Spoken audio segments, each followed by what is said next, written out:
is Prismatic Silent. This time I'm going to remember to check the ending, although it's unlikely to matter.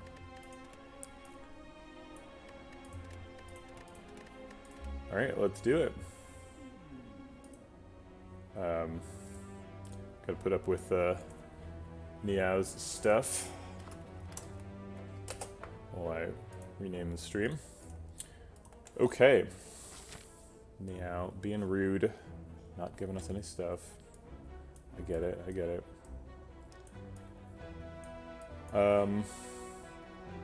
On the left, there is a 3 elite path with a bunch of fires. Seems sort of survivable. We could actually have this be an easy pool fight, theoretically. If these question marks aren't fights, and we do 1, 2 fights, and then we're all just fires and elites. I guess this has to also not be a fight. We'd probably die on that route. It's still a good route up to here, though, so we could just divert. Still get an optional later elite with a bunch of hallway fights, though. Yeah, I think we have to give it a shot. Okay, so that forces us into a... I guess it doesn't force us into this shop. We can go around it and still get just question marks. That does increase the chance that this is a fight, which makes this be a hard pool fight, but... so it'll be. Okay, we can break both and block out.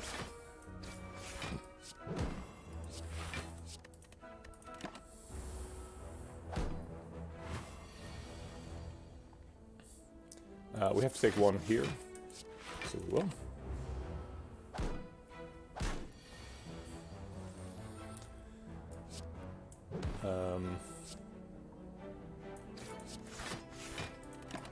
Okay.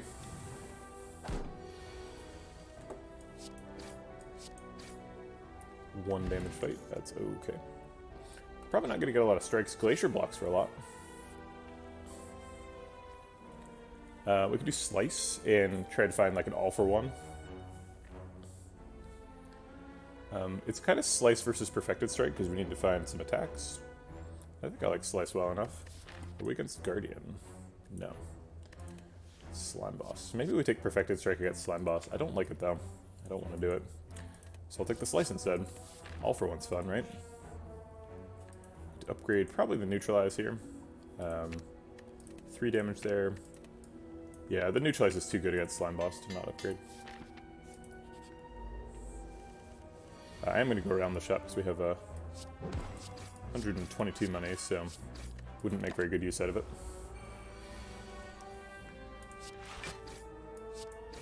Upgraded Neutralize, already paying off.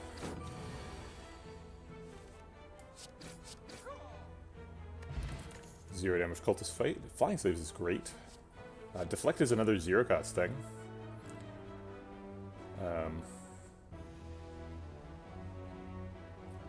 Let's just take the Flying Sleeves, I think. Helps us even out our turns. Gets us a little bit of predictability. So start scaling if we end up getting that. Okay, so we have encountered a question mark fight. So this will be a hard pool fight. Also, we have to fight a Jawworm right now, which is, you know, not something we're planning on. Really disrupts our little life plan. Ooh, drawing all attacks on the turn when he's attacking, and drawing all defense on the turn when he's buffing. Not ideal. We're just going to throw it all in because we've got the energy to do so. No point in holding it. Taken 11 so far in the fight, which is a lot. If you ask me how much I would like to take, I'd probably say 0. You may notice that 11 is a much larger number than 0. For those of you paying attention at home, we do have strike scaling. It's Inflame versus Predator here. Some pretty good cards. Predator draws us our 0 cost stuff. Inflame makes it hit harder. I think we're on Inflame plan here. Predator is uncommon, but card draw is not uncommon. Backflips and stuff are pretty highly available. Predator is great though. Predator just ends fights. And we're against Slime Boss, so it would be nice to have just a big chunk of damage. But we have Flying Sleeves. Flying Sleeves hits for 16 with Inflame. That's no joke. That's a lot of damage. If you play Inflame, it does... okay, so if we're pitching Inflame versus Predator, just on a purely damage perspective, Predator does 7.5 damage per energy, so Inflame would have to hit 4 attacks to reach the same DPE. And Inflame, I think, is generally going to hit 4 attacks, especially since Flying Sleeves counts twice and we have 2 zero-cost attacks. But Predator is such a good card.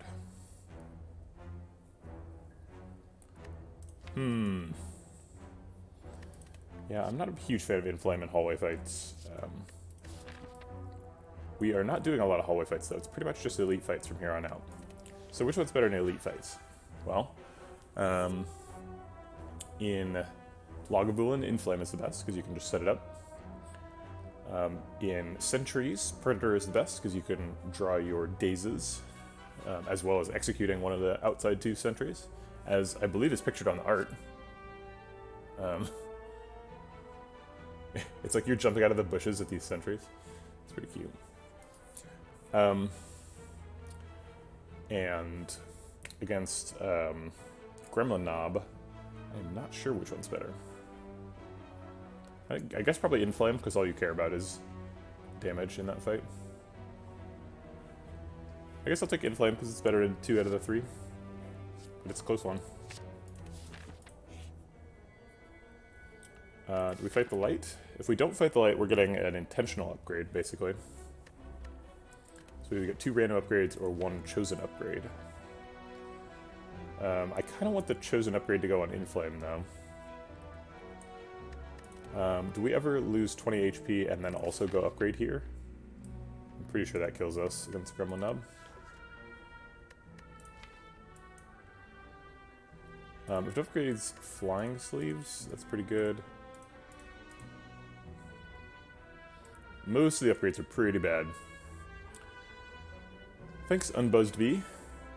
I appreciate the comment, although it seems very formulaic.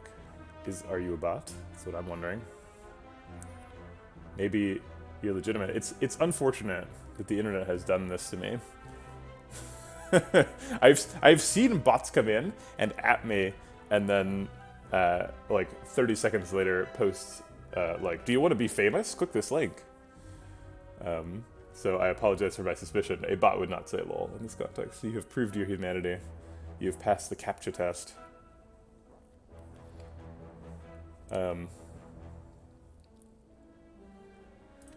If you're ever wondering if you are interacting with a human or a robot, what I have done is I just ask them a simple math equation. I just say, "Hey, what's 2 plus 2? And they'll be like, "Ha ha ha, so funny. Click this link." And I'm like, I don't think so. You're not a person.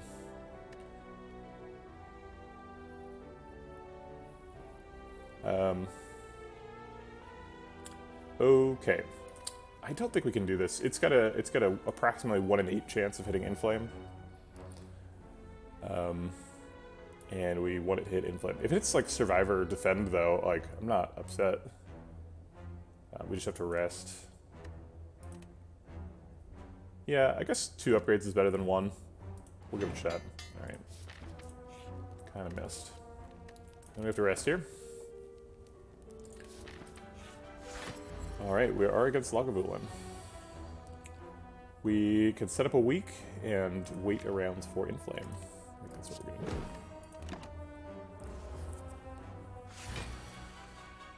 There's Inflame.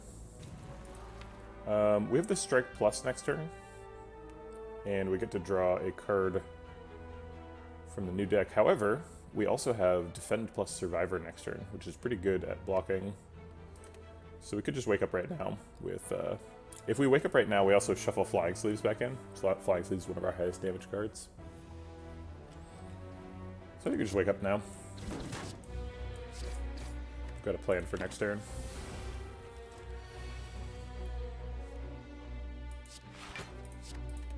Okay, play all the best cards in the hand. Don't play the bad cards. That's my plan. This turn I'm just going to play all the cards. Alright, we're going to play all the things except for... Ooh. If we don't play Flying Sleeves this turn, it goes down in damage by 4. So maybe we just play it now. We could keep it. Yeah, I guess I'll play a strike.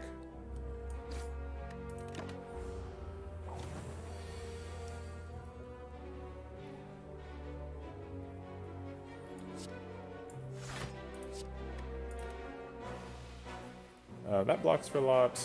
This blocks for a lot.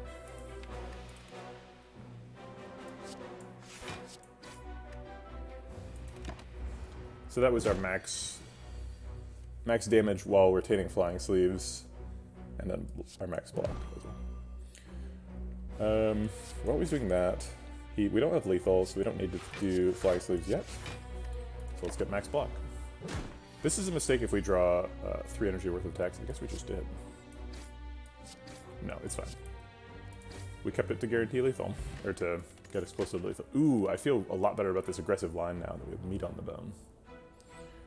Hologram's good. We can get back our flying sleeves, I guess. It's the best card in the deck. Hologram is just also like a card that is frequently featured in like Defect Infinite decks, and sort of, it's like one of the best parts about having the blue modifier. So the blue modifier gets you like hologram, recompile, or whatever the one that gives you strength index is, hyper beam, hologram, echo form. There's like a couple of really standout cards, and hologram is kind of one of them. Hologram is probably the weakest of that set of cards. Core Surge is in there too.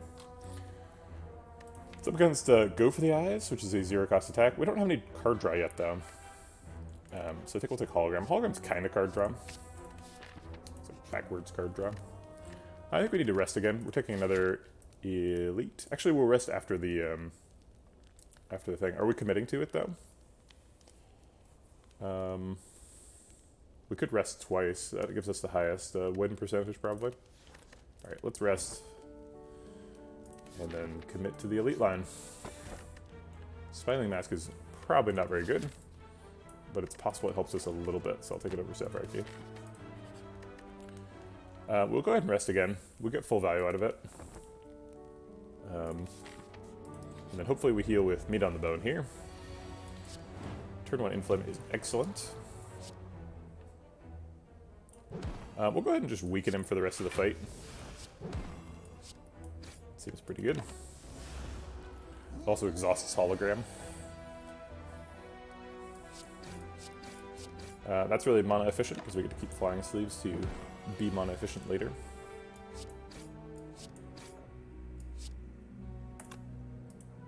We should probably play flying sleeves this turn because then it shuffles back. Do we play Defend Plus?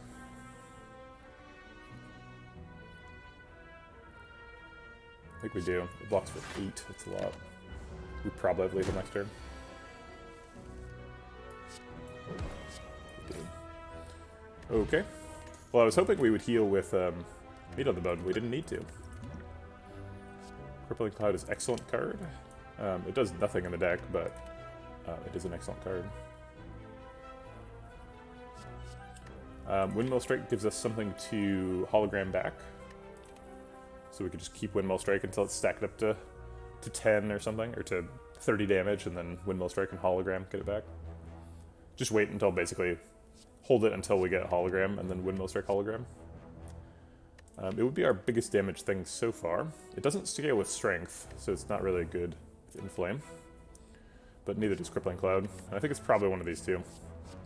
Crippling Cloud is generally a better card than Windmill Strike, although they're hard to compare because they're in different classes.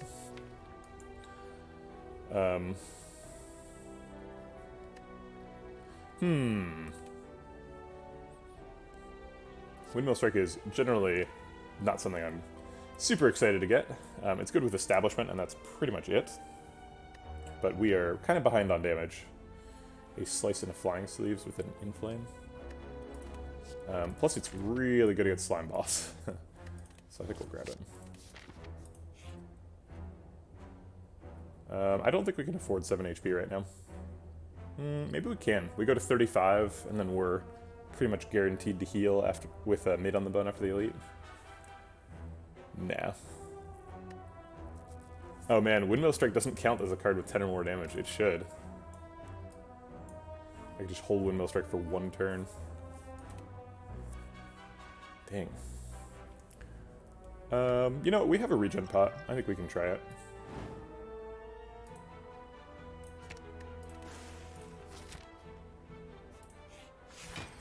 Okay, this is a Lagavulin.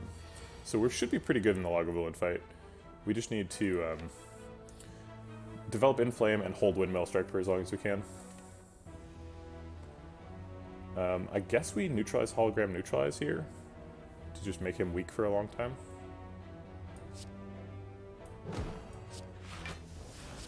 And I'll go ahead and drink the regen pot on turn 1 too, just to make sure we don't die.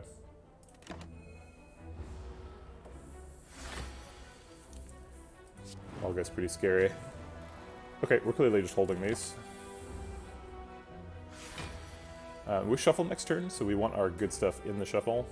So I think we should just play them. If we had 3 mana worth of attacks, I could see holding Windmill Strike, but we're just missing the regular strike. Maybe we do hold Windmill Strike. It does not do much more than the regular strike here. But it will if we hold it for a long time. We're definitely doing this. Yeah, I think I'll strike over Windmill Strike. It's pretty questionable, but I want Windmill Strike to stack up. So I have a couple of ideas. I think roughly speaking, I'm going to do some sort of ladder after this series is over. I'm not sure exactly what that looks like, but I ended up holding both of the retained cards past the shuffle here. That was maybe a mistake.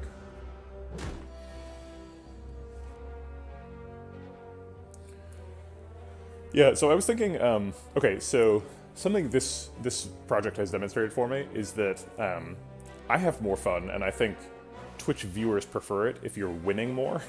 And I think that's one of the reasons why the ladder format is so popular, is because, like, most of your runs are, like, Ascension 3, right? Where you can have, like, an 80% win rate and nobody's going to bat an eye.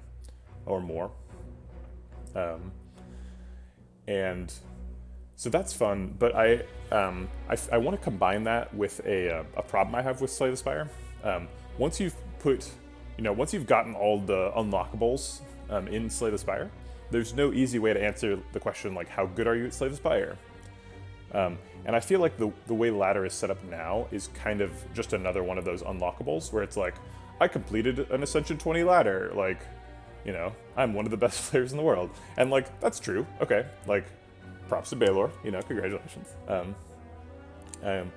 But what I want is a thing that's, like, that just tells me how good I am, and I think for that, I'm gonna do sort of a complicated system where if you get a win, that's a point. If you get a win that's a heart kill, that's 2 points.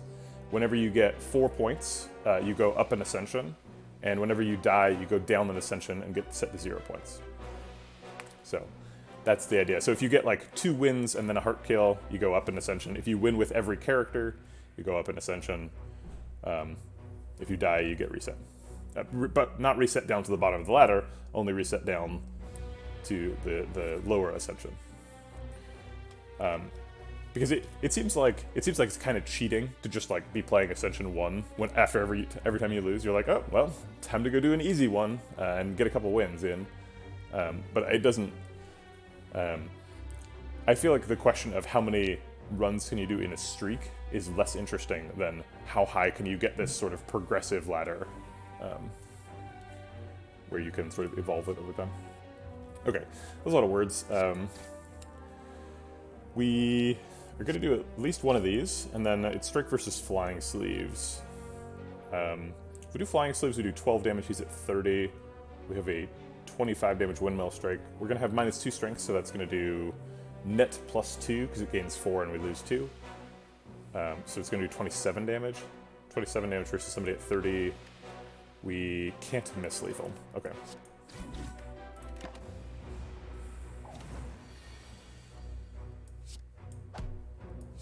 Whap. We got him. Wow, Bronze Scale's fairy in a bottle. This Lagavulin's like I can see. You want to go to the heart. Here's the things you need to beat the heart. Okay. Do we take any of these? I am not sold on any of these. Rushdown is definitely out. We don't have any way of changing stances. Although I might take a Tantrum if I see it. Tantrum plus Inflame is pretty good. I think Warcry is worse than Skip, just because it makes your draws less efficient. And Distraction, I'm not sure exactly what I'm looking for. So I think skip on that. Okay. Probably want to try and heal with Meat on the Bone in this fight, because we're kind of in that little critical zone between 34 and what is it, 45? 44. 34 to 34 is sort of a bad health zone. Because if we go down to 33, then we're at 50% health, and then we can heal up to 45. So anytime you're at 41, for example, you could have gained health by taking additional damage during the fight.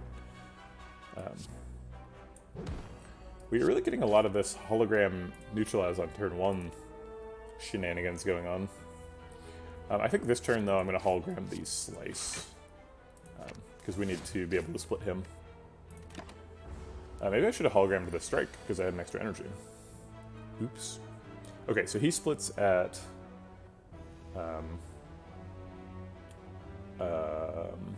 34. So we would have to do 15 damage to split him, which we can do. However, we probably want to split him with Windmill Strike. So I think we're just like Survivor Defend, take 4, which puts us to 31, so we're healing. And then we'll split him with Windmill Strike maybe next turn. Yeah, next turn is probably like Strike plus Windmill Strike. Okay, seems fine. If we're not using Flying Sleeves next turn, then let's do it now, so that we get good damage in. We're not splitting him, right? So he's taking 8 from this, and then 3 from Bronze Scale, so he takes 11 and goes to 38. Yeah, he's not splitting. Okay.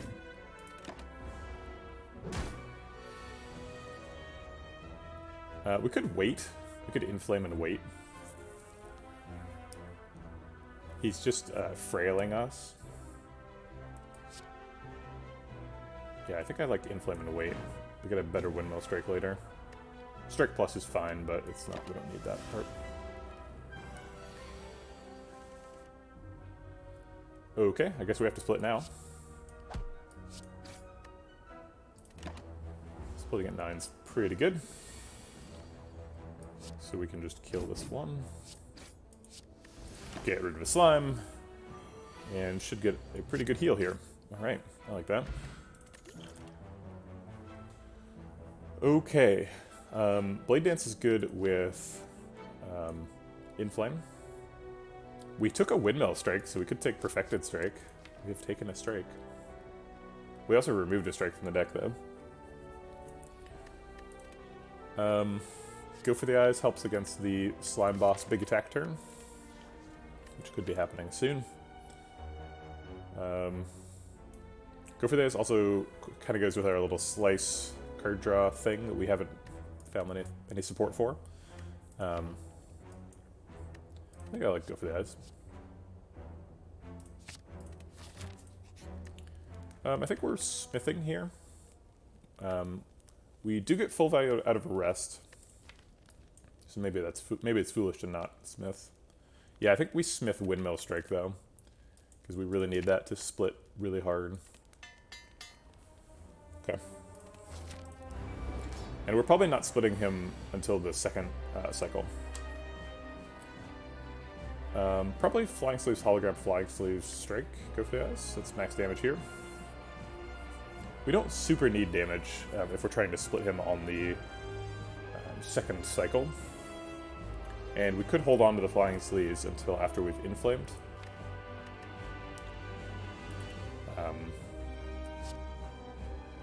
I think I like Flying Sleeves, Hologram, don't play the Flying Sleeves. Because we retain it anyway. we can hold on to the second half for Inflame. Neutralize is great here, does a ton of blocking. We'll go ahead and toss the Flying Sleeves in.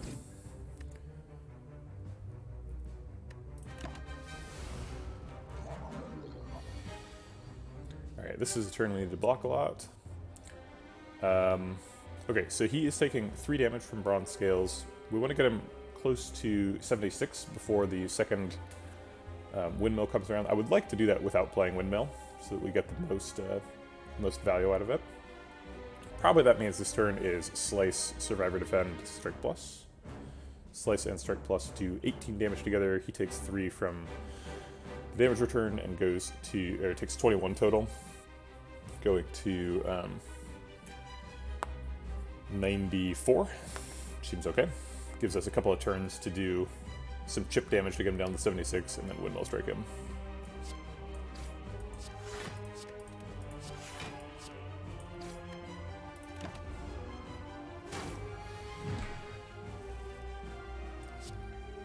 Neutralize is a little bit too early here. This puts him to exactly 76. Oh wait, no it doesn't. Puts him to 80. And then this would break him. So it's a little bit too much damage. Let's see, we can draw Slice. Okay, so he's at 88. We want to do 12 damage, basically. We have 2 strength, and presumably we're doing it with 2 attacks, so we want those attacks to do, on average, 4 damage. Go for the Eyes does 3, and Slice does 5, so those do, on average, 4 damage. So that should work out. Go for the Eyes says it's doing 5 right now, Slice would do 7, yeah, that's 12. Okay, let's plan on that. And if we miss, it's not a big deal, we can break him from 83. There's the Slice.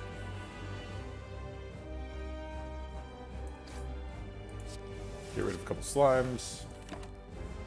Stack up Windmill Strike one more turn. Strike Plus is a good complement here.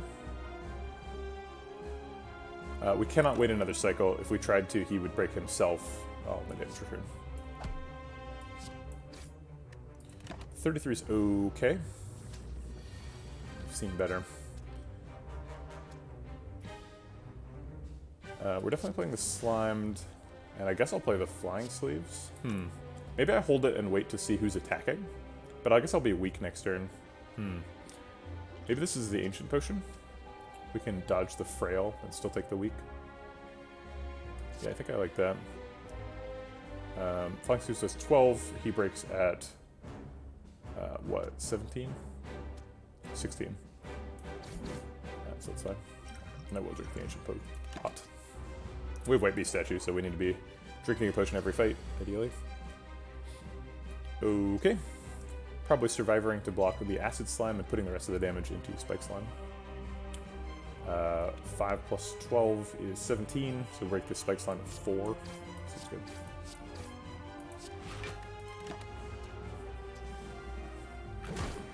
Not quite as good as breaking them at 3, where they would kill themselves to damage return, but... we need to use the Neutralize to block out here, even though we are taking a bunch of Frail, and we could kill one. We just need to not take damage.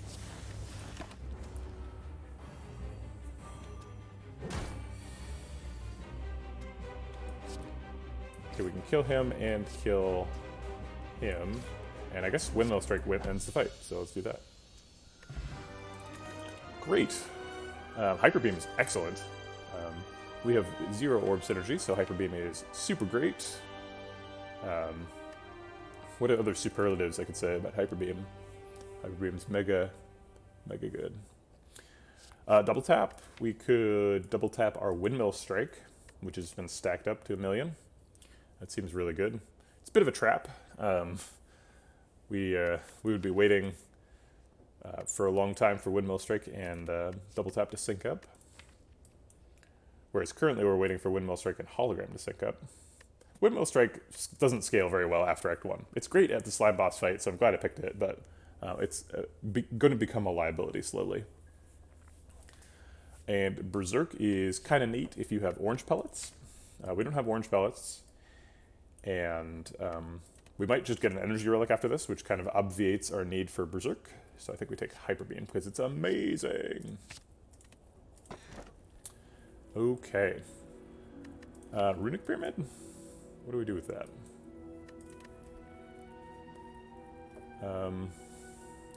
Not being able to rest is pretty scary. We have a bunch of sources of weak, and a Go for the Eyes in the deck, so I think I don't want to take Runic Dome. That seems bad. We have some zero cost stuff, so we're kind of ready for Runic Dome, and Runic Dome is already like one of the best relics, so I don't see any reason not to pick that. So let's just grab it and move on. Okay, we have 329 gold. It'd be nice to get to a store so we can spend some of that. That looks like probably going here, and then like here maybe? Maybe there. Yeah, this seems fine. We either take a fight or we rest. Get 2 question marks so we can turn into a vampire maybe. They heard us talking about the money. They've come for it. Okay, so we can block with this. They have nearly the same health total and Mugger attacks for more, so I'll attack Mugger. We need to spend a potion every fight, so it's going to be attack potion.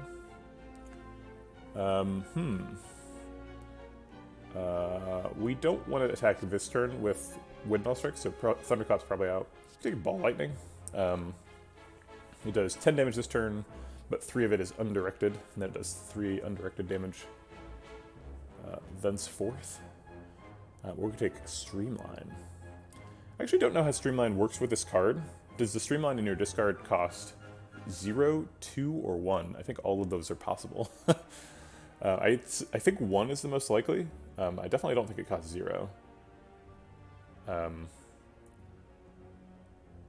2 also seems pretty unlikely. I think Streamline's probably the pick. Just does a lot of damage. It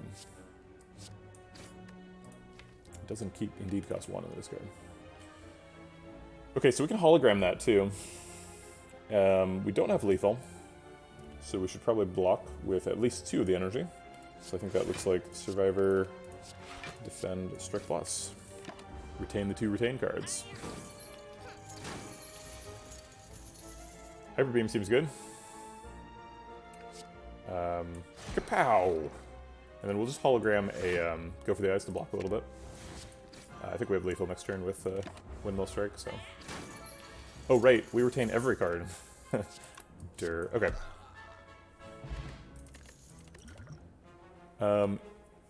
Probably the Sash Whip here. I'm going to actually go to the bathroom really quick. I'll be right back.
I've soured on Sash Whip a little bit during my time to consider.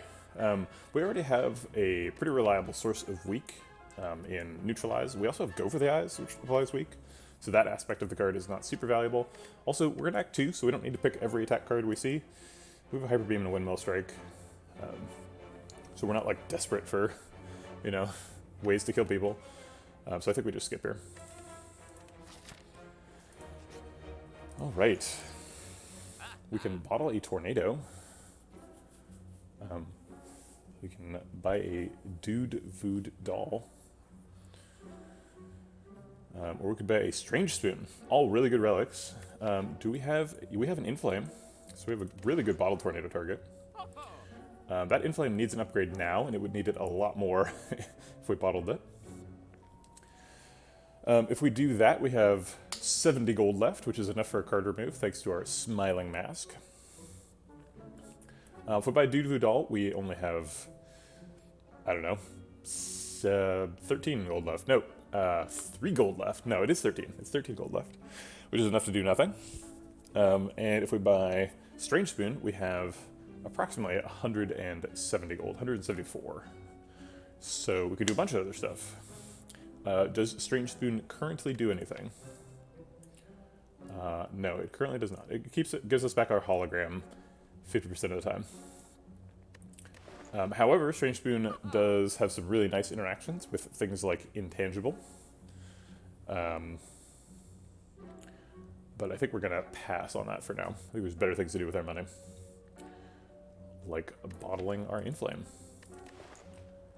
Okay, so if we bottle Inflame, are we card removing or slicing? I think card remove's pretty good. We might end up with the Vampires event, which means that removing a strike is a bit of a waste of money, but it's only a waste of 50 money because we have Smiling Mask, so I'm pretty happy with that. So let's do it and leave. Now we have a chance to get jaxed.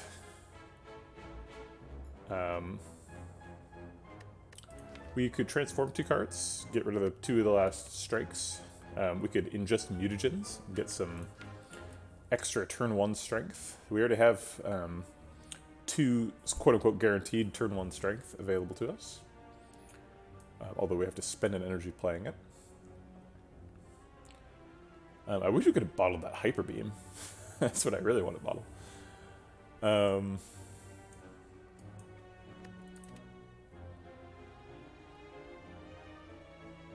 Yeah, I think I'll take Mutagenic Strength. If we get orange pellets, having a bottled power means that we can reliably purge our debuffs on turn 1. So we would end up with 5 strength on turn 1 every game, which is pretty strong. So let's grab this. It's also just really good to, you know, hit really hard on turn 1. Okay. So it's probably Inflame here. Get that strength. Do an attack. Let's use the attack potion on turn 1. We have to use the attack potion during the fight because we're getting it replaced. We have 5 strength right now, so Sword Boomerang seems like a standout.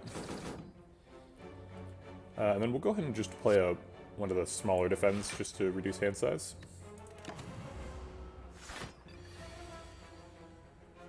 Alright, we can't actually debuff him with Neutralize, but we can sure try. We're always playing Slice. I think the line for this turn is Hologram, go get Neutralize, play Neutralize again, and then Survivor to block out. And then maybe we can... No, we can't go for the Azim. It's never going to happen.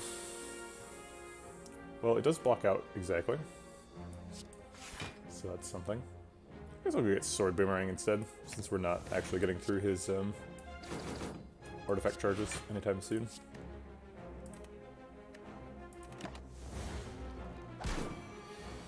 We probably have lethal here. Yeah, we do. In a number of different ways. Kapow! Hyper Beam being the most fun one. Second Iron, Flying Sleeves is pretty nice, considering we have a bottled, we have 5 strength on turn 1.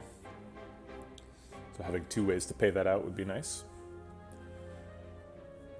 whereas currently we just have the one. Flying Sleeves are our only strength payoff. We'd like some card draw. None of these do that. Melter's best fight just ended. Although you can have baseball show up later among some other shapes.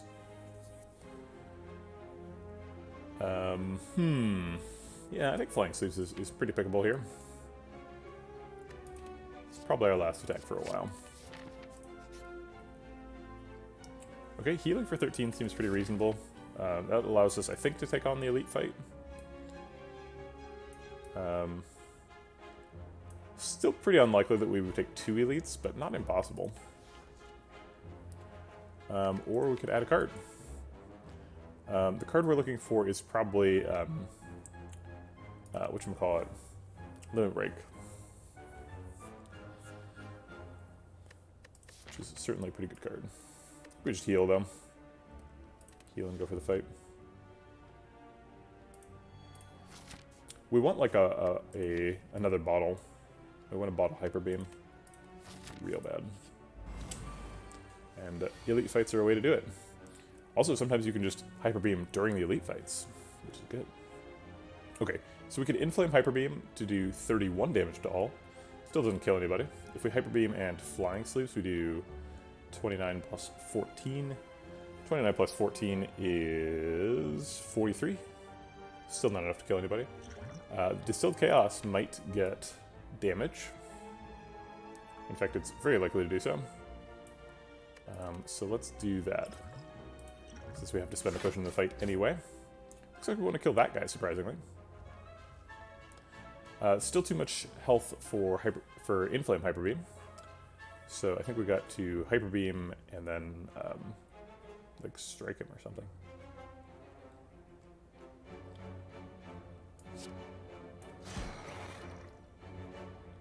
The strike plus does 12 right now. Next turn it'll do 9. Flying Sleeves does 14 right now. Next turn it'll do 8.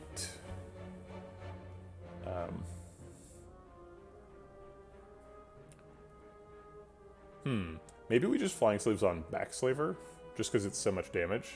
Does 14 right now. And then he hits himself. Do we have any other AoE? We do not. We're likely to draw a zero-cost attack, though. So if we play Flying Sleeves on the back guy, we reduce him to 5, and then he reduces himself to 2. So we've got 2 guys at 2, so if we draw 2 zero-cost attacks, we can execute them both.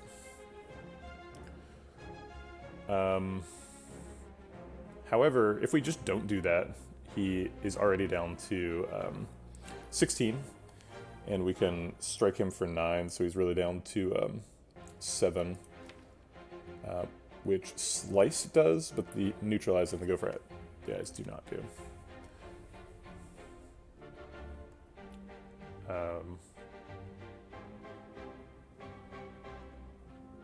Yeah, I think I like saving 8 health here.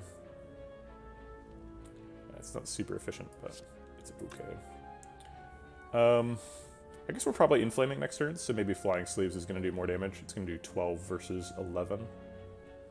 So let's plan on that.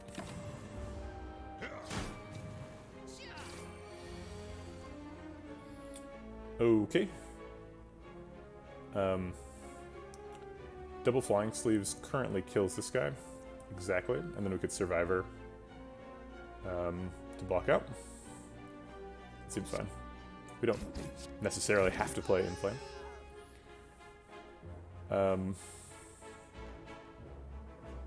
We probably want a Survivor just to make hand room so we keep drawing cards. Actually, maybe that was a mistake, because we're going to eventually start drawing wounds, and wounds are very dangerous if you are in a Runic Pyramid style situation. So I will not play this Slice, I'll wait for the Inflame, just in case we need the damage. Alright, let's get that, let's do Inflame now, and get that weak down. So he's now weak for the rest of the fight. And also dead. Dead is the thing that he is. Okay, we have a bunch of weak, so Paper Crane's great. Rampage, huh? We have Hologram. Who's our boss here? Collector. I feel like you can Rampage pretty well against Collector. We also have the hyper beam.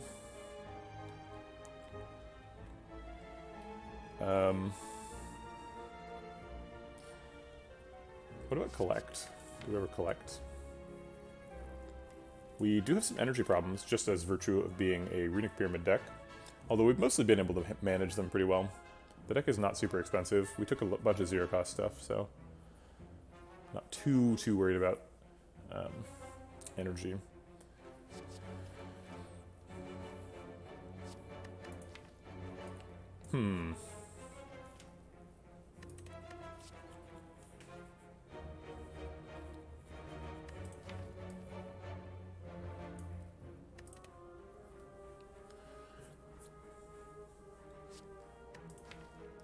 Yeah, Rampage just feels like adding a strike to the deck, though, is the problem. I think we need block more than we need Rampage. It's a way to scale, though. We're currently good at, like, we can Hyper Beam to AoE people, and we can Windmill Strike to slowly scale up. Actually, Windmill Strike scales faster than Hyper Rampage. Because Rampage is just whenever you play it. Whereas Windmill Strike is every turn. Okay, I think we'll not take Rampage because we already have Windmill Strike. We don't need both. And I think we skipped Collect, too. It is a card that doesn't do anything. If you don't want it, though, you can play it for 0, but I'm not taking a card just so that I can play it for 0.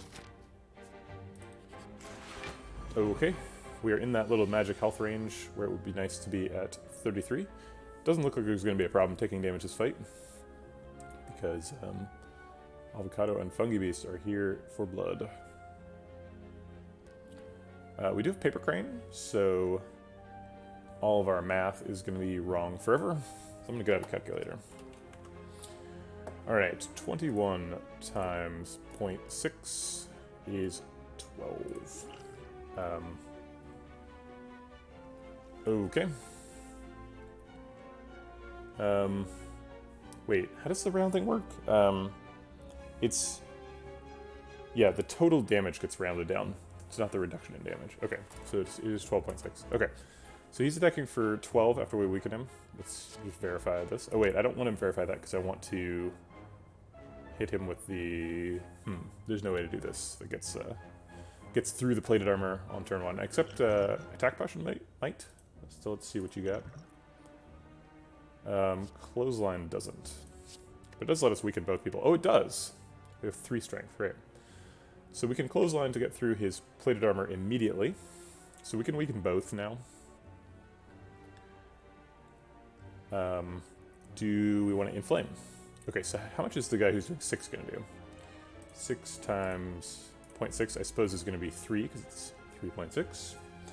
Because math. Everybody knows what 6 squared is. Just divide that by 10. Easy peasy. Okay, so he's attacking for 6, he's attacking for 12. That's 18. We need to block for 18. We can only block for 13.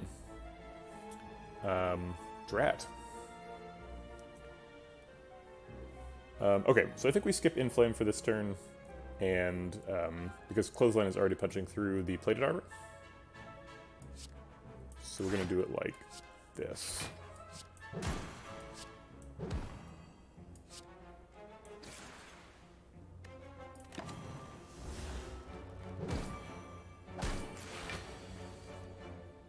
Okay, they're both still weak because we weakened them strongly. We could go Hologram and Clothesline again. This time it would not go through the plated armor. We would have to inflame before we do it.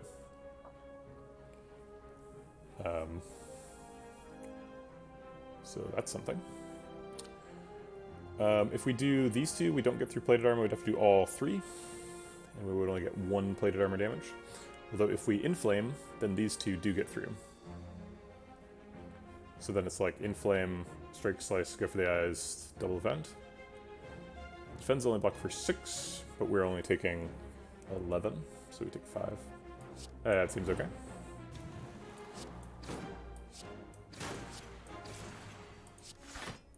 Except I did my math wrong, and we only block for 1 for defense. Alright, we're at the perfect health total, so if they could all just stop attacking, I would appreciate that. Or if we could kill them, I suppose that would work too. We can Hyper Beam whenever. We're retaining our hand. So we can block out with Survivor Hologram, and then play the Hologram card.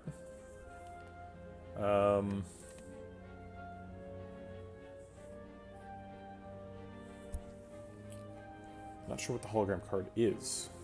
I guess we could Flying Sleeves and then Hologram the Flying Sleeves. Sure.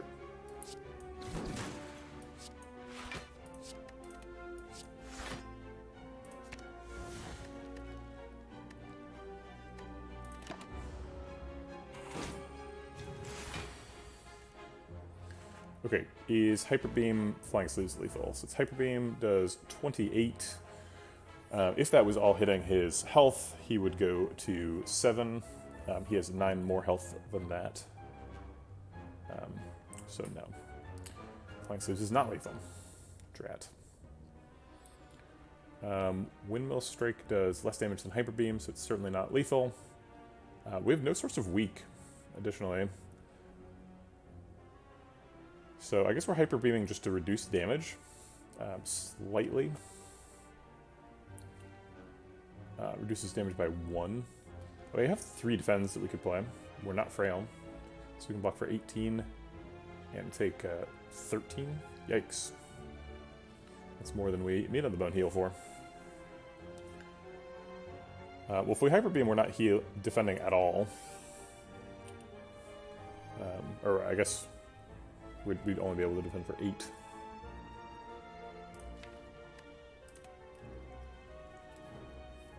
How's it going, Mint Chuck? It's going good for me. Just playing some Slay the Spire, trying not to get killed by this silly avocado.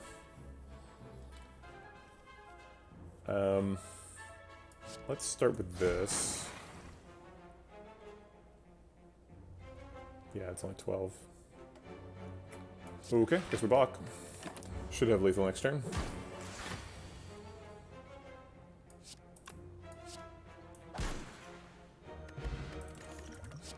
Alright, we'll get a regen pot, so that's nice.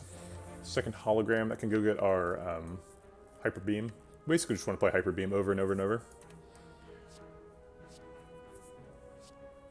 Now let's just do it. Okay, we're definitely not strong enough to fight an elite, so let's go fight a question mark. Surprise shop. Ooh, there goes Bottled Flame for the run. Ouch. I really wanted to find that Bottled Flame so I could bottle my Hyper Beam. I even talked about it. Potions are not super valuable. We do have enough money for a card remove or a recycle. Recycle is pretty good with Runic Pyramid. I do not mind that at all. Not one bit. We don't have anything super expensive that we could recycle. But you can always just recycle a defend or something. Recycle also gets rid of statuses. The old chestnut with recycle, though, is like, why don't I just remove the card I want to remove now? That's a great question.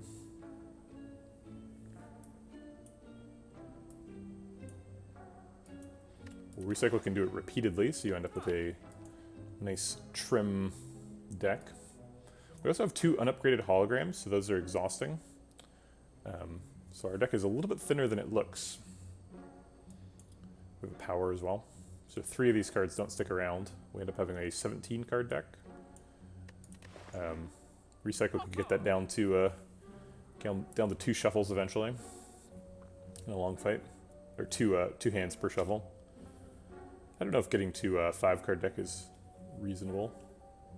I think I'll take a recycle. It's on sale. How can you say no to that value? This decision is strictly better than that one because we get to choose. Regal Pillow is a relic, I suppose. Could do something. Uh-oh. Snake Plant is here. We're currently enduring our Snake Plant check. Can we survive a Snake Plant? Well, he's attacking, so we can weaken him. He also has some sort of rounding problems, so he rounds down quite a bit. 40% ends up being 50% there. So now we're only taking 12. take the opportunity to develop my power. Oops, should have done that before I attacked, I suppose. And I want to play this while we have extra strength from the mutagens. So let's do that. I guess I'll hold the slice because it's only doing 1 damage right now.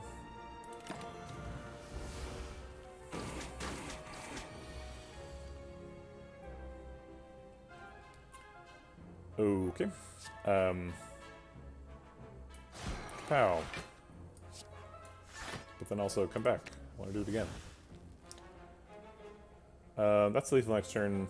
Oh wait, he's gonna weaken us, so we better get in some damage now too. Do that.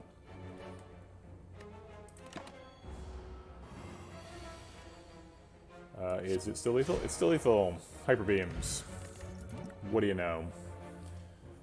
Sword Boomerang is a strength payoff card, which is nice. We have 2 flying sleeves for that.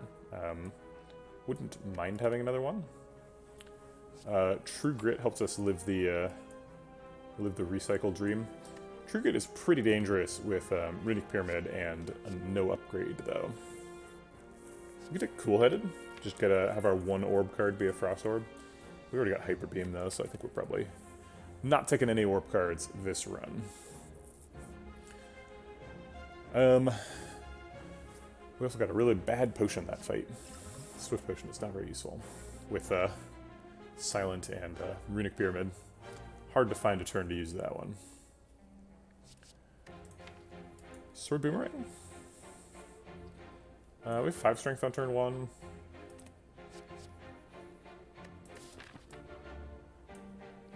It's not too good against Collector because you don't get to aim it.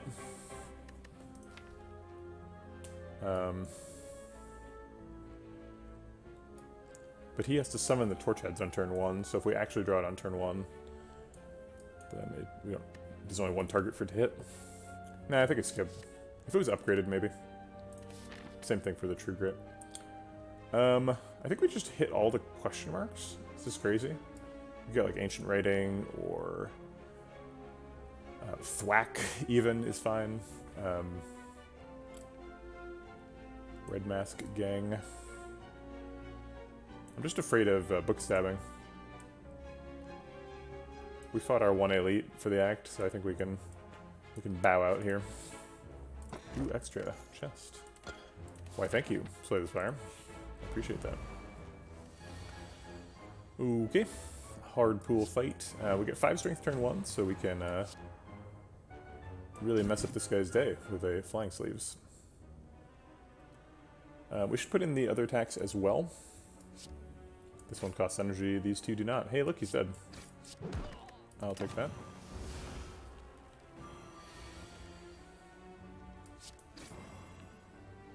We can block out with any number of things. I think I'll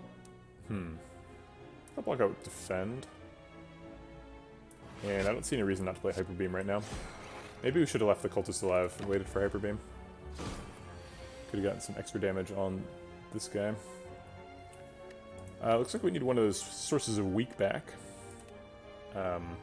Unless we can kill him with Hyper Beam, and I don't believe we can. So let's go get Neutralize. Weaken him for a couple of turns. Clear out a little bit of hand real estate. And try and block some more. We're at one of the worst possible health totals here. We heal at 33, so we're at 34. So I'm going to go get Hyper Beam, rescue it from the shuffle. So we can end the fight probably if we need to. But we would love to take 1 damage. Naturally, Chosen is not cooperating with this plan. Okay, we have to spend the potion this fight, so I think we're probably recycling Windmill Strike here, and then drawing cards. 21 plus 8 is not lethal.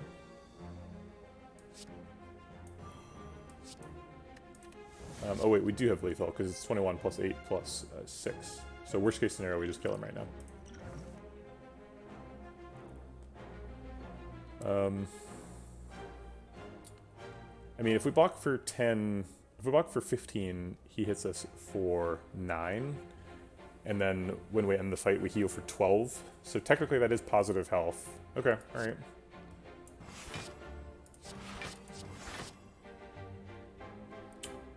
We need to play 0 cards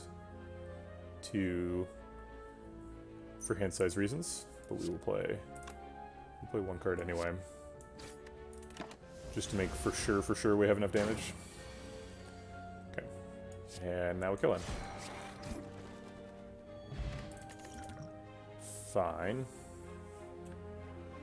Rainbow ends up with a Dark Orb and does 8 random damage and blocks for 4. Kind of a weird one. And that's only if we play it before the first Hyper Beam, because after that it is useless. Riddle with Holes is a strength scaling card. We have 2 flying sleeves, and that's it. We didn't pick the Sword Boomerang, so maybe we pick the Riddle with Holes instead. We are going to have some mana problems if we keep picking 2 energy cards. It does give us some more recycle fuel. Okay, fine. Free Relic. I like that. Pen Nib. Okay. Try and line that up with Riddle with Holes, probably. Ouch, this one hurts. Oh well. We're about to go to a fire with Regal Pillow, so it hurts, but it's not too bad.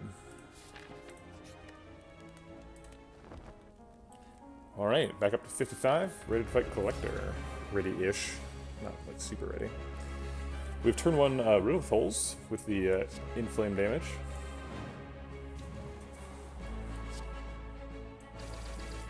Starting off with a cool 40 damage.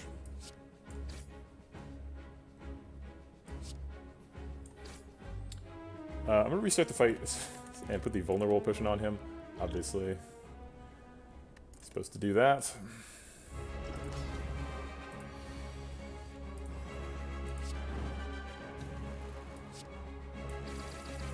Now it's a cool 60 damage.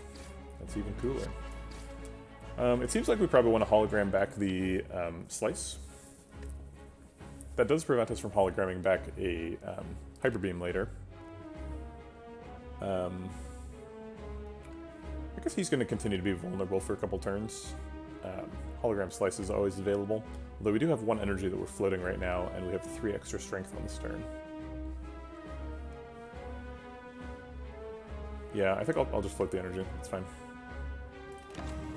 It's obviously not my preference, but you know. Okay. Hyper Beam seems good. We can't kill a Torch Head. So maybe Hyper Beam's not good? No, Hyper Beam's gotta be good, right? We probably want to recycle a card here, because it looks like we're just Hyper Beam defending. And that leaves us with our hand over full. So it looks like we're going to exhaust this strike.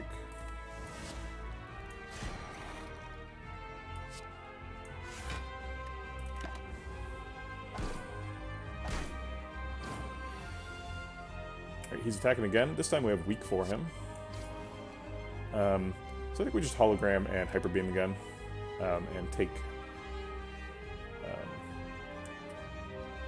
9, so walking for 3.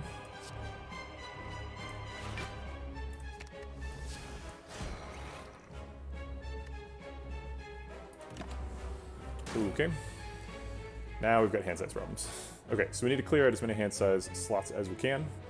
Ascender's Bane is helping us out, clearing out 1, 2,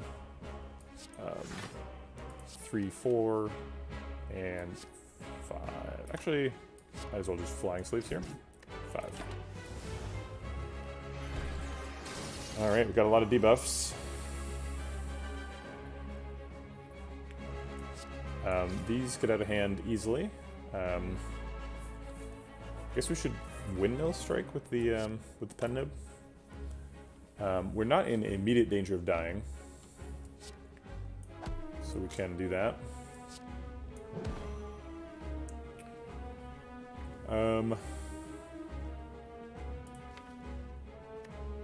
We can probably kill him with either Riddle of Holes or Hyper Beam when they come up. So we need to make sure our hand size is low. We also need to make sure we don't die. But it seems like we need to not die by doing damage instead of by defending. Because we're already not... He's not killing us, he's putting us to 1. So... let's maximize our chance of killing him next turn. We found Hyper Beam, so we're doing 21 plus 8 is 29. That's not enough. Okay, so now we need to block for 18. Maybe we should block last turn. We can recycle Riddle with Holes and play 4 defense. Blocks for 9 plus 6 is 15 and is not enough. Okay, so we're dying this turn, but we have Fairy. So I guess we depend on Fairy to keep us alive. And we'll do this to set up lethal with Riddle with Holes. Thanks, Fairy. Appreciate it.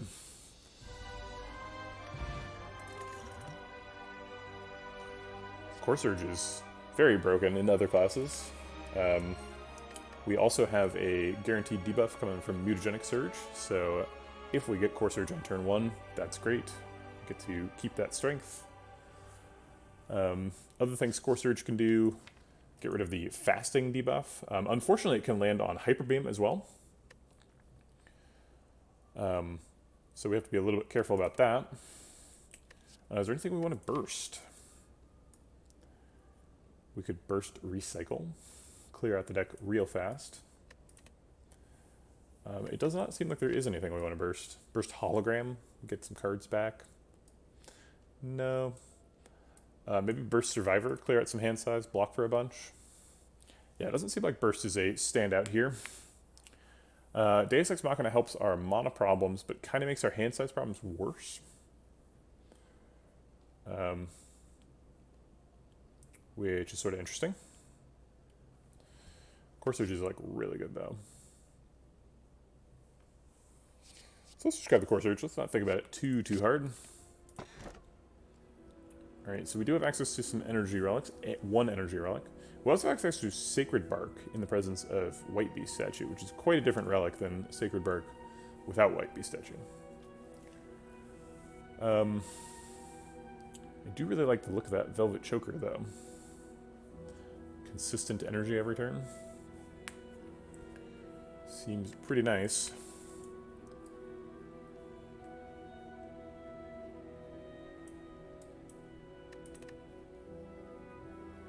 Probably not looking to Black Star here. We do have to fight the Mega Elite next act, so there is at least 1 relic we'd get out of that. It's also strictly better than Skip because there's no downside. But so is Sacred Bark, and Sacred Bark has a huge upside. Velvet Choker does have a downside, but the upside is usually more relevant. Getting energy every turn is very strong. However, having double value potions is nothing to sneeze at. Especially with an ancient potion already queued up.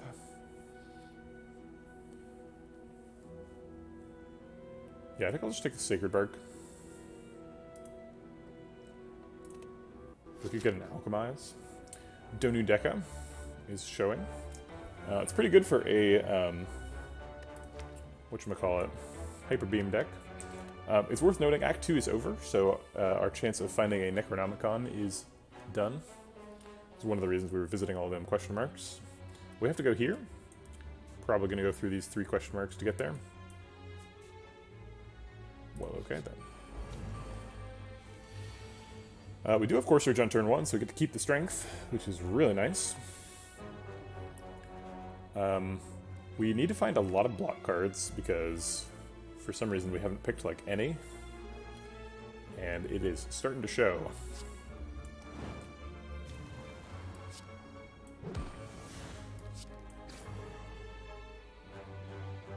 We want to do the Flying Sleeves. Oh wait, we're keeping the strength, so we can do the Flying Sleeves whenever.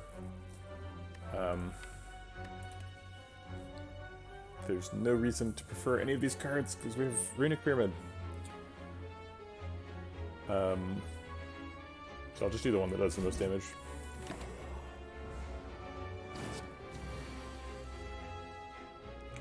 Do we have lethal? This is 40.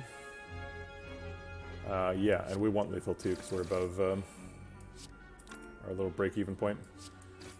Terrible pen nib setup there. I was not paying attention to that. Wow. We have Ancient Potion Flex Pot too. Fasting seems great. We have with the Core Surge, and we have Runic Pyramids, so we can line them up every time. Yeah, let's do that. Seems really strong.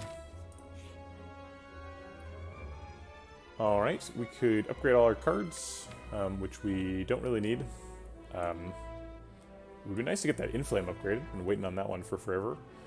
Recycle's also got a really nice upgrade. Hyper Beam is the source of most of our damage. Holograms would no longer exhaust. Some pretty good stuff in there. No longer healing is pretty suicidal though. As is the Normality. Because we don't have any Omamori, we're not going to a shop, about to fight a Mega Elite. So let's do what we normally do and fight a boss from Act 1. It is Hexaghost. I think this is probably the Ancient Pot.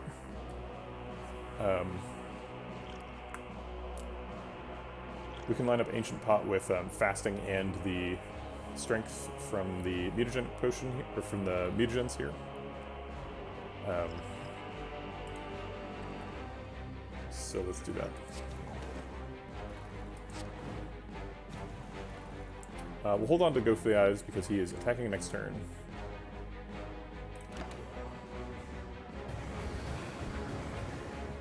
For 30. Alright, let's weaken him. Reduce that down to 18. And then we can block that out with these two. And then we've got hand size problems, so let's try and solve them.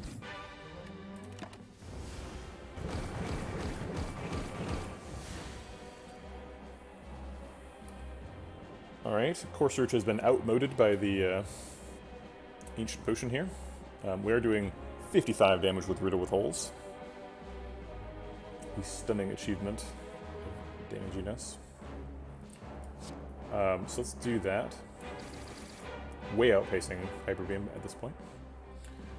It seems like we could use a defend. This fight's kind of hard to think about.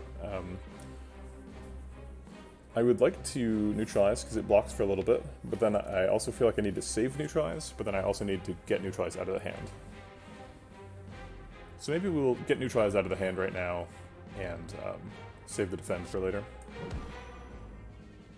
Just hit him with the big attacks.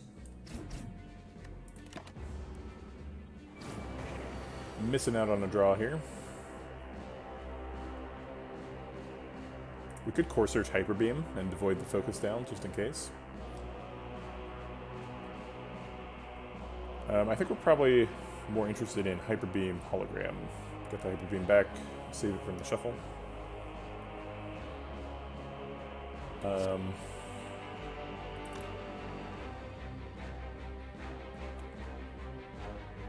We could just, like, defend Double Strike. That seems fine too. Because then we're not in pressure of getting shuffled immediately. We also block out.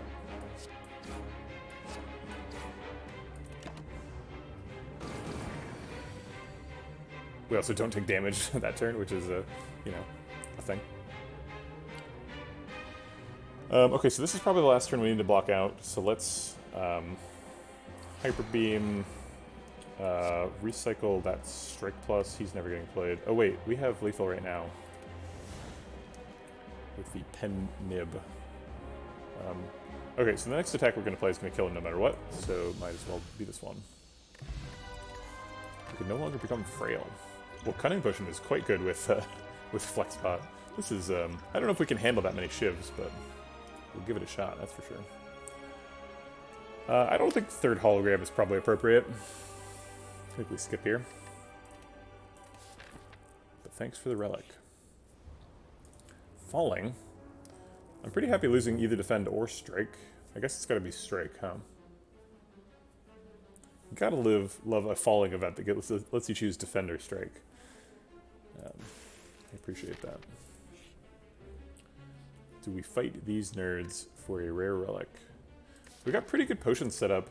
We'd probably have to spend one or maybe both of them to get this to happen.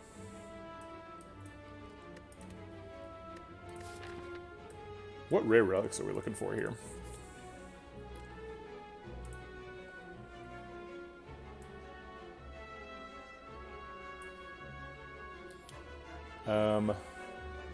Does Wing Boots do anything right now? Wing Boots lets us hit a question mark before the Mega Elite, so we can dodge a fight, but not much else. There is Bird-Faced Urn to give us a little bit of healing. Calipers we're not triggering. Captain's Wheel is great. Dead Branch we don't really have any synergy with. Duvoudal is already gone this run. It was in a shop. Fossilized Helix would be great. Gambling Chip would be great. Ginger would be fine. Gira is kind of a miss. Ice Cream we probably can't use very effectively. Incense Burner is great. Lizard Tail is great. Mango's okay. Old Kind we could probably use pretty effectively. Peace Pipe's a little late. Pocket Watch is good. Prayer Wheel is late. Shovel is late. Stone Calendar is kind of meh. Specimen does nothing. Thread Needle's okay. Tincture does nothing. Tori's great. Tough Bandages does nothing. Toast and Rod's great. We already have Turnip, and Unseasoned Tap doesn't do anything. Sounds like there's a lot of doesn't do anything in there. And nothing that I was like, ooh, this is why we do it. So maybe we just don't do it.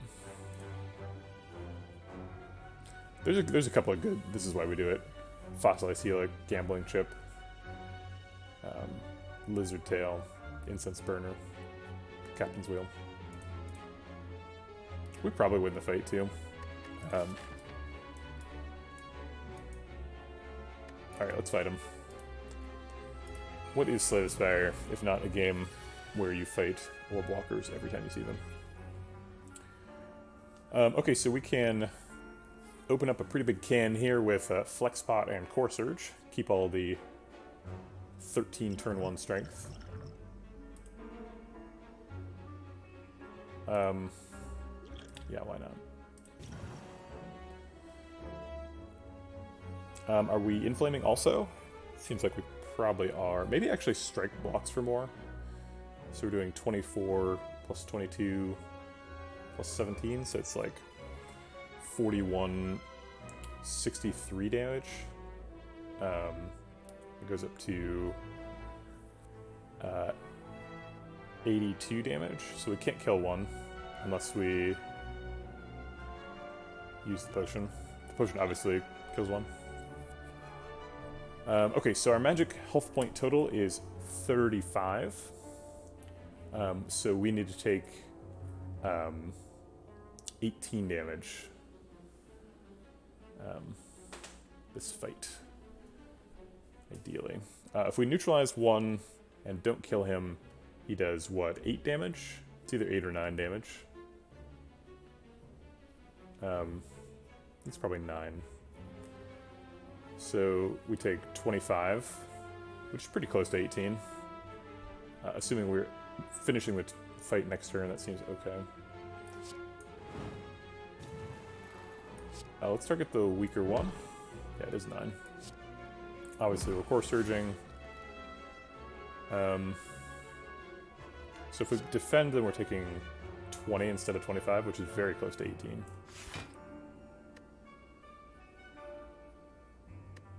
Do we want to Cunning Potion right now?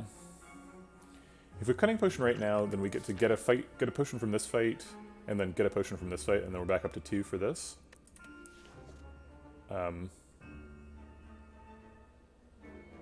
We have the hand size right now, and I think we can make it so that we don't kill either of them. Alright, let's do it. So we'll set him up to die next turn, and put the rest of the damage into him. Also setting him up to die. Okay, so we win next turn. And we go to 33. Damn it. I've had 0 good pen nibs this run. Just missing pen nib every time. Okay, so we got our cutting potion back, and we got an incense burner, which is exactly what we were looking for. We've had very little block in this run, mostly relying on blocking by killing people, which is fun, but, you know, has some problems later on in the run. Shrug It Off is a lot of block. Evaluate gives us a little bit of a card draw liability in terms of hand size. I think we take a Shrug It Off. We don't have quite enough energy to support this plan, but you know what? That's fine. Alright. The Exploders have 0 chill. They're starting off mad. We could probably kill one this turn. Max damage is Inflame, Flying Sleeves, Strike, Go for the Eyes, Neutralize. Probably only doing that if we're killing both of them with it. Otherwise, we're skipping the Strike for a Defend.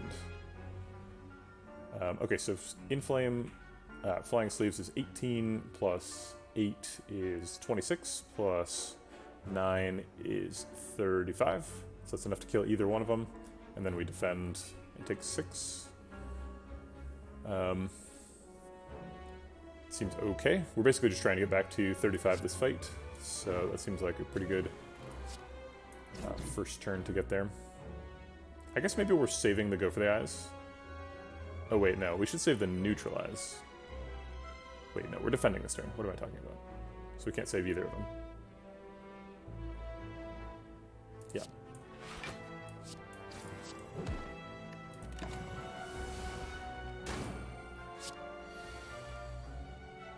Of course, we're just a turn late. But that's not too bad. We can't block for 11. If we want to end up at 35, Exploder's probably going to have to do most of the damage, because Repulsors don't attack very often. So if we try and go to 35 off the back of this attack, we need to take 4 damage. Can we find a way to take 4 damage this turn? Well, Hologram blocks for 3. That means he's attacking for 8. And then if we weaken him, he does, I think, 6 damage, so we would end up taking 3. No, we need a calculator for this. So it's 11 times 0.6, just to make sure we're getting it right. He would do 6 damage. Yeah, so we would be blocking 3, and we'd take 3 damage, which is pretty inconvenient. We could just hologram defend this turn. That still takes 3. Drat.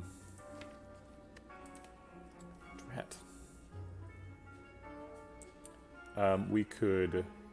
Can we kill him? We can do 24... Yes, we can kill him. Okay, so then we can just let the Repulsor hit us until we are happy with our health total. Repulsors are a little bit lower stress to fight as well, because they don't attack very much. And we can pretty much just kill them whenever we want with Windmill Strike Hologram. Okay, let's look up Repulsors and see exactly how much damage they do. Because I have forgotten. They attack so rarely.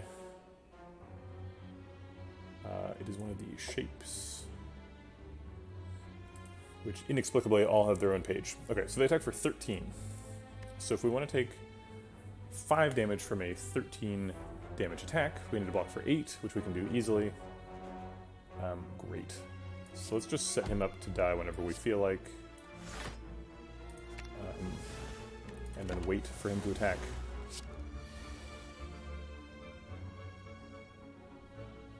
Waiting on you, Repulsor. Let's see it. Come on, you can do it. I believe in you. They do attack, right? It says he has an 80% chance of using Repulse and a 20% chance of using Bash. Okay, so it should happen. Median 5 turns. Okay. Come on, Repulsor. You can do it, I believe. The problem with these kind of continuing fractions is it's an average of 5 turns always. So you don't get... Okay, there we go. So now we're blocking for 8. Wait, do we want to take 5? We want to take 4. Can we block for 9? Is that possible? It is not possible. Great, fine. So we'll take 5. Oof. Alright. There we go. And then we'll just go. Great. Good work, little repulsor. You really dazed me good. Empty Mind seems like a dangerous amount of card draw. Outmaneuver is kind of interesting. We can line up Outmaneuver with our... We occasionally have turns where we're like, I want to play Hyper Beam and Windmill Strike, and we can't because we don't have enough energy. So Outmaneuver helps us solve that a little bit. It is, you know, a card that's not an attack card, and it's not like a turn 1 Core Surge, so a little bit skeptical about Outmaneuver being good.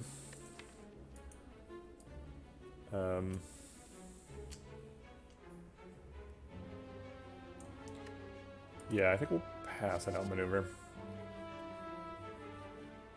We also got pretty good setups on Pen Nib and Incense Burner. I was obviously a lot more focused on the Meat on the Bone setup there, but not too bad.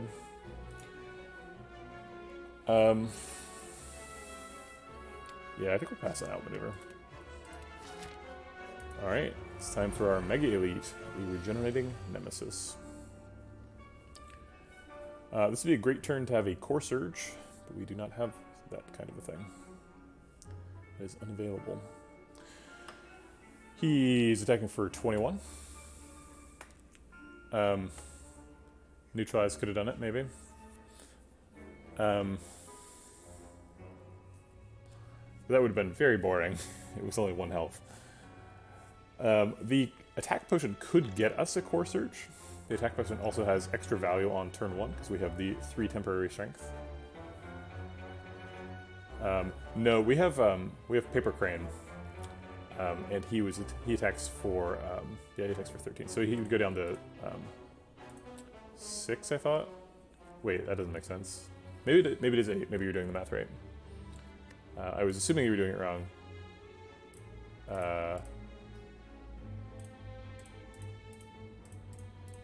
It brings it down to 7.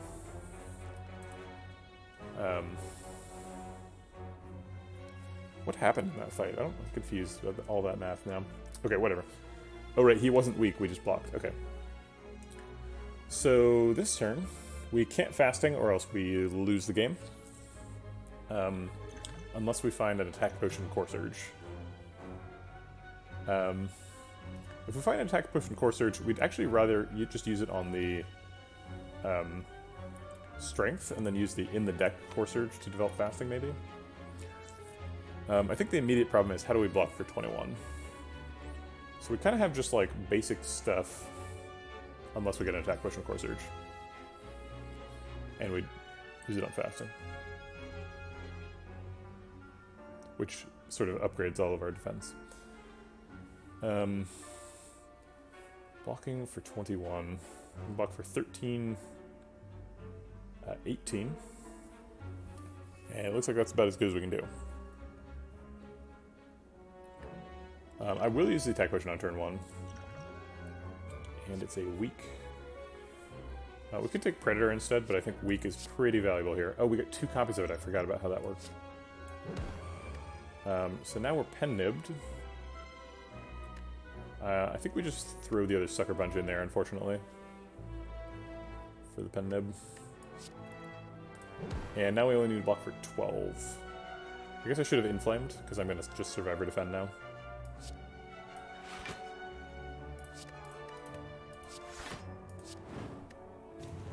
Classic Inflame Blast. Optimal Slay the Spire play. Alright, well there's Hyper Beam. Windmill Strike, it's good to get drawn early because we need that damage to be ticking up. Actually, I'm just going to repeat that turn. I clearly did it wrong, and that was the only time in the fight when I was going to have room for the Shiv Potion. So let's just go back and do it right. Alright, so it's Attack Potion, get the Sucker Punch, Inflame before we Sucker Punch,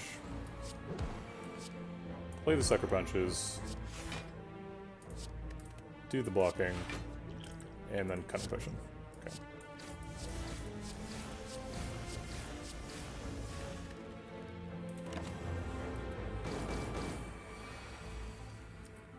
Was that lethal with the fasting? I wonder. Probably not, because we'd have to skip, I would have to skip something, right? We'd have to skip defending. Skipping defending is kind of what you need to do if you're killing him. Okay, so we attacked how many times? We attacked with 6 shivs and 2 attacks. So that's a total of 8 attacks. So it would have added a total of 24 damage. So no, it wasn't lethal. Not close. We need to make some hand runes so that we can draw the Core Surge, so that we can fasten Core Surge. I'm a little bit afraid of playing the defense and then getting caught off guard, so I'm not going to do that. We have 6 cards in hand, so we should ideally play one of them. We could hologram a Sucker Punch, and then Sucker Punch. That's kind of like playing a card. It's 1 card out of hand. It also uses the hologram, though, which means we're not getting Hyper Beam back. But Hyper Beam's not great in this fight. This is not an AoE fight, so I think I'm okay with getting an extra weak. Actually, we don't really need weak for next turn, because we are intangible next turn. But if he has weak on him next turn, it's possible we can get more weak with the Go for the Eyes and the Neutralize. So it has some value. Pretty low, though. Mostly just getting the hologram out of hand is what we're trying to do there. Right, we are intangible, which is good because he is attacking for a lot. We need to make hand room so that we can Core Surge with fasting. We can shrug it off and draw Core Surge. He is not debuffing us, but we didn't draw it. He is vulnerable now, so we can Windmill Strike him, or Hyper Beam. Hyper Beam is currently doing more damage, so I guess we'd do that one. 50 versus 56. So Hyper Beam still slightly more. Also, casting Hyper Beam before we cast Core Surge is a good idea. And it looks like we're going to kill him next time he is vulnerable. So we just have to survive this turn. We have 18 block. We can recycle a fasting to get a little bit more.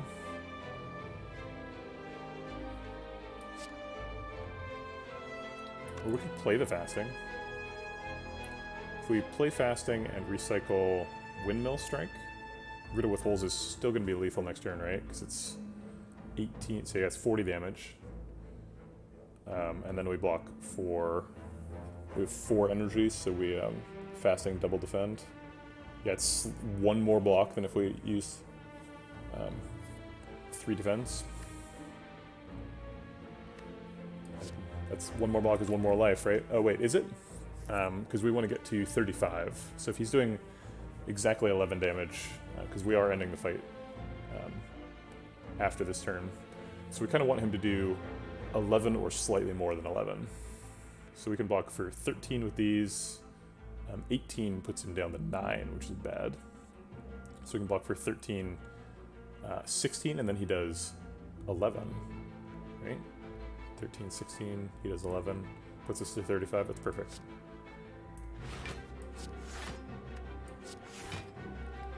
I don't really need anything back. Take a Neutralize. But he's already weak.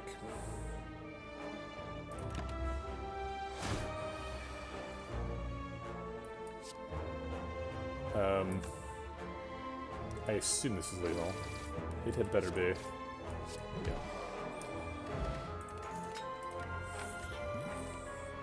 Okay, well we got our green key, so that's or emerald key rather. So that's a big turning point for any run. Dodge and roll gives us some supplementary block and goes really well with fasting because it dex scales. So I think we'll grab dodge and roll. Let's see, what are our other goals for the rest of the act? We've got the rest of the keys, so our keys here. Seems like we just want to visit some fires. I guess if we go to this fire, we have to go to this elite. Maybe that's okay. Let's choose when we get to that question mark. We could smith a card, go to full health, or get the key now. These are all reasonable options. If we're smithing a card, it's probably like recycle or inflame.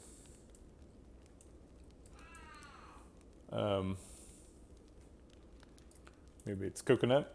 Maybe our cat complaining is what we're really upgrading. Does Riddle with Holes get an extra proc? No. Yeah, I guess I'm not super excited about Recycle upgrade. It's like, it makes it significantly better.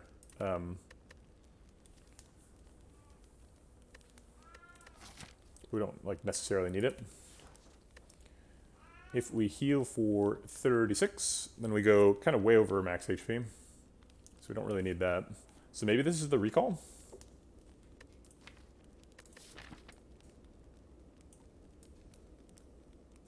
I think recall is pretty reasonable here. We're guaranteed to get Ancient Tea Set value in this fight if we take it.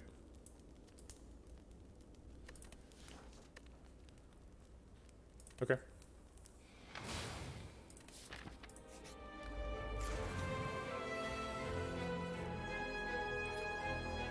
Okay.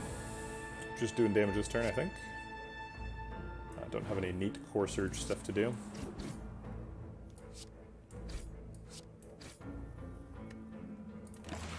I suppose I could have looked for it with Gambler's Brew, but this is a hallway fight, so I'd prefer to not have to spend that. We have Core Surge Fasting together, but can't play them both. At least we can, but we wouldn't block at all. We're always going to neutralize this turn, right? So let's see how much he's attacking for. 22 is what we need to block for. So we could just Core Surge Fasting, take 22. Or I guess it's slightly less than 22 because we have Plated Armor. But it's 18. 2 Plated Armor damage. Or we could do something else. We could... no, anything else is bad. Core Surge also sets up Pen Nib for next turn. I don't know what we're going to Pen Nib because I don't know what we're going to draw.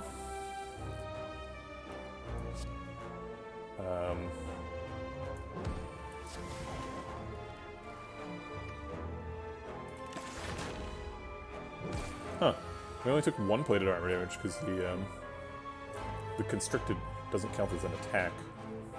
So Plated Armor does not count as receiving unblocked attack damage.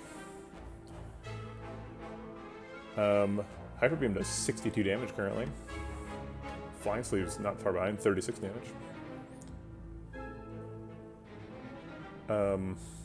Can we kill him this turn? Doubtful. We are intangible next turn, so if we can just block out, we're in okay shape. We can get pretty close to blocking out. Can Survivor, Shrug It Off, Defend, blocking for 30. That does actually block out. Actually, just Survivor, Shrug It Off blocks out. Okay, so let's do that. And I don't mind proccing Pen Nib on Flying Sleeves. Although I should probably proc it on Riddle with Holes now that that's in my hand.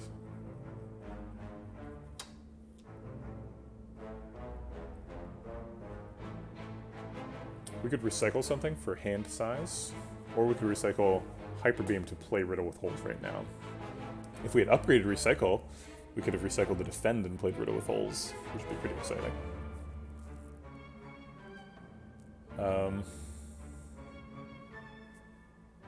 Yeah, I think I will recycle Hyper Beam to Riddle with Holes here. I don't want to waste the energy.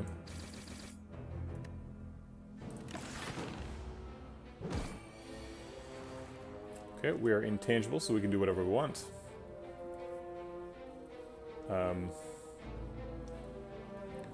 Because the Plated Armor is going to block for us. We can Flying Sleeves and Windmill Strike? No, we can go back and get Riddle with Holes again. Save it from the shuffle. And it does 40 right now, so we have lethal. But we could wait. We could wait and try and do some other attacks. Do a little bit of messing around. Get Pen set up again. Also to set up Incense Burner, since it's on 0 currently. I don't think we can block for 30 this turn. Actually, maybe we can. So 19, 27. Yeah, we're already at a pretty good health total for meat on the bones, so I don't think we're trying to take any more damage. And we can't block for 30. Maybe we should have dodged and rolled last turn in anticipation of this problem. But, whatever. We win the fight.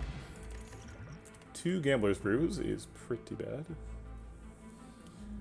Flechettes is good with a attack scaling deck that has a lot of skills in hand. Are we that deck? We have some attack scaling. Or we have some strength scaling, rather. We don't accumulate that many skills in hand, but just having Runic Pyramid, Flechettes is never going to proc for less than, like, 5. So Flechettes is kind of just like a cheaper Riddle with Holes. Which is a pretty strong pitch. Riddle with Holes has been good. Getting extra energy would be great, and we can proc Art of War pretty easily. I would love to take it. Just one problem. It's our Sapphire Key. We're not guaranteed to miss the heart if we take the Sapphire Key. Maybe what we should do here is just take the Art of War, and then if we don't get the heart kill, then maybe we can take a technical win here. Because we have lost every single run so far, and we are running out of chances to get a real win, or to get a win. But I would hate to feel like I had robbed myself of a potential for an actual heart kill here. When was the last time we saw a question mark chest? I think we actually saw one last act was the last one. Okay, can we reconstruct this act? We're gonna save and quit so that we can look at this in the run history. Does that work? No, it does not work. Okay. So what were these events? Man, I do not remember. One of them was, so this one specifically was 2 Orb Guardians guarding a rare relic, and that rare relic was Incense Burner, I believe. So somehow between the end of Act 2, which got us the Sacred Bark, and this question mark, we got this turnip. So that must have come from one of these question marks. So it's possible that was from a chest. And in fact, I think it was. So if we got a chest in one of these, I think a chest is 1% per floor. If we assume it's this one, then we'd be up to 1, 2, 3, 4%. So it's like, we have like a 7% chance of getting another chest. That's pretty low. You know what? So part of the spirit of this project is that we realized right on the first run that this is going to be really, really hard, and we kept charging through it. We could have turned on, like, Niao gives you a rare relic or something, but we didn't do it. We could have turned off the ending at any point, didn't do it. We've been doing all these runs trying to get heart kills, so I don't think I'm going to take a technical victory here. So I think we're going to take the Sapphire Key, even though it hurts so much. I really want that Art of War. But Sapphire Key it is. Clockwork Souvenir is amazing right here. This is one of the best Clockwork Souvenirs I've ever purchased. We already have Mutagenic Strength. We've got Fasting in the deck. So we have to buy that. There's no blocking here. There's Metamorphosis. Oh wait, Metamorphosis is not blocking. I was thinking of the other one. Okay, so we'll Clockwork Souvenir.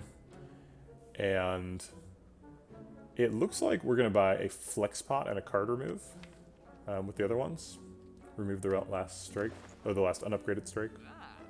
And just ditch a Gambler's Room. 4 energy potion is also available. We could just ditch both potions and just buy energy pot, Flex Pot.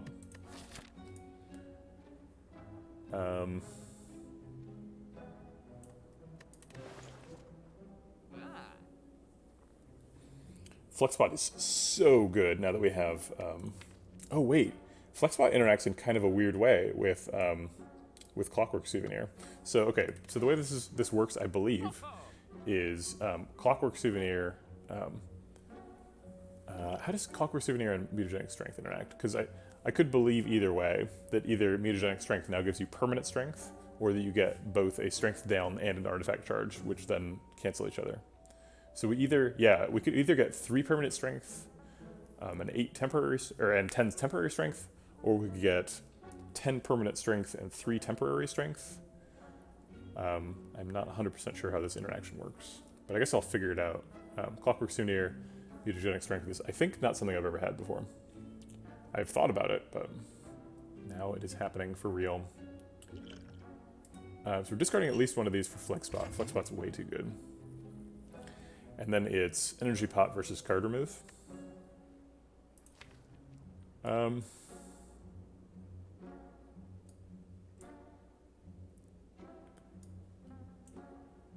Yeah. Yeah, I've had other interactions with Clockwork Souvenir, but it's a bit patchwork. It's like not entirely clear because it, like, for example, definitely doesn't block the Confused from Snecko Eye. But Confused is a debuff. Like, if you orange pellets, your Confused does go away. I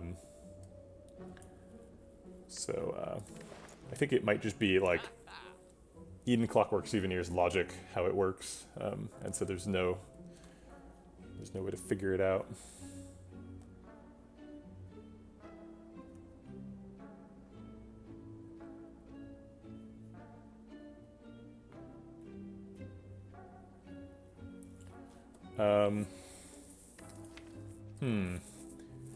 So removing a strike gives me something for the rest of the run, whereas Energy Pot means that I'd have to spend an Energy Pot in the next fight.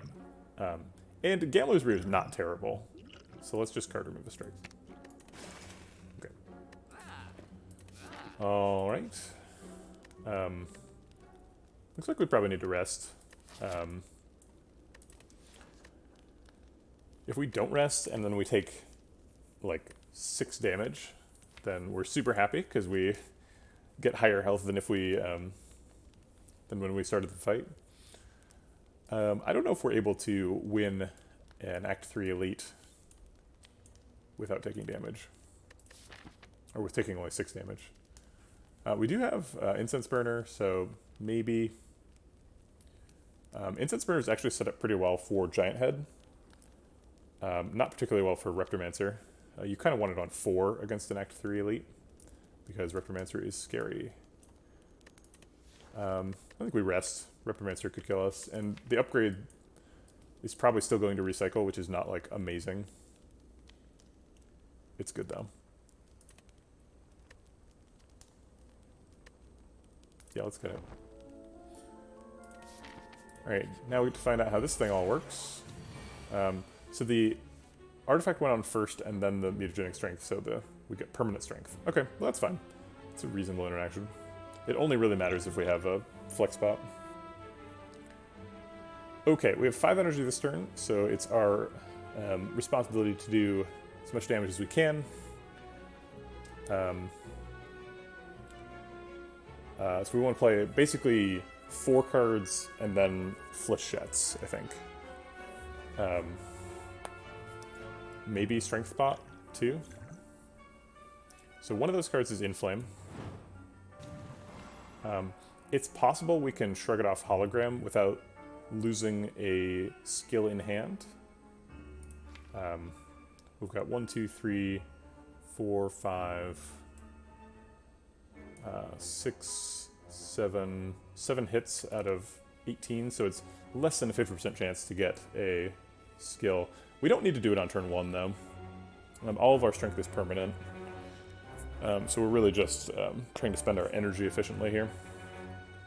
So I think I will do this. Okay, we didn't get a strike, or we didn't get a whatchamacallit, skill, so we're going to wait on flechettes until our hand is full, and we can flex pot it for 1,000,000 damage. So I think what we're going to do right now is strike Hyper Beam.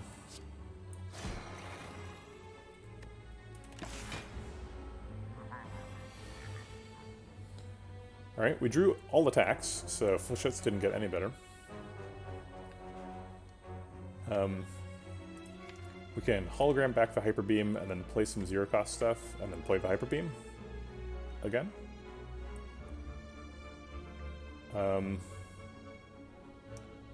Or we could do other stuff.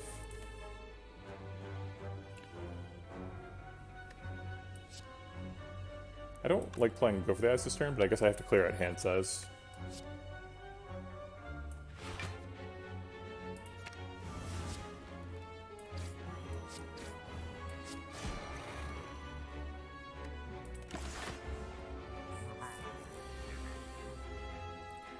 Alright, we've got Core Surge, but we don't have Fasting yet. Neutralize is really good here. We probably want to defend. Probably want to double defend. We could flex pot now and then just flechettes, flying sleeve, flechettes. And, oh wait, we could flex pot Core Surge. Maybe that's better than waiting around for fasting. I think it probably is. So then this turn is flex pot, neutralize, Core Surge, flying sleeves, flechettes. That seems fine.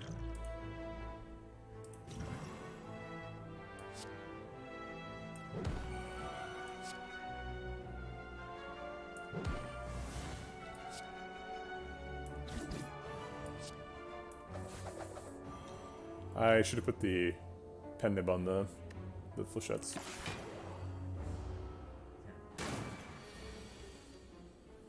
Okay, we've drawn Recycle. Maybe we're recycling Fasting here. I think this might be our... I keep thinking I have a Cunning Potion, but that's a Gambler's Brew. They look kind of the same out of the corner of your eye. Alright, so he's attacking for 24 now. I wish that the relics just applied in the order you got them. That would be a nice, consistent rule. And then, in that case, we would end up with temporary strength on the first turn until it expires and we get permanent strength. So, okay, so if we block out this turn, we are blocking out with Incense Burner next turn. So we could use this burn this turn to set up for having a big next turn. Seems okay.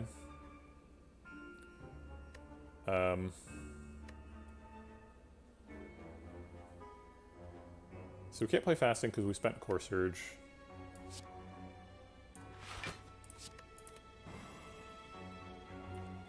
I guess we recycle Fasting, triple defend.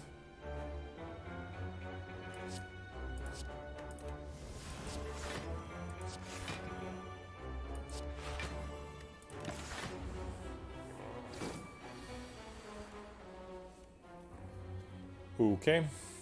Yeah, this deck just doesn't play very many cards. It's hard to get Giant Head with the slow stuff because we just hit him with big individual attacks repeatedly.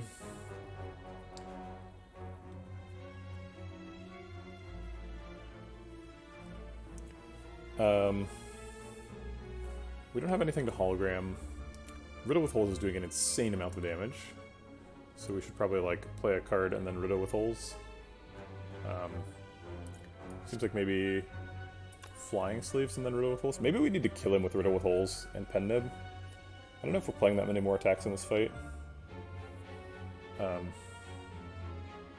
Maybe we dodge and roll Defend minus Flying Sleeves this turn. Keep Windmill Strike proccing. get towards the pen nib with Riddle with Holes. Maybe we can draw like zero cost stuff and Riddle with that. It's only doing like 100 damage, so we do need to pen nib it if we want to win, like this turn.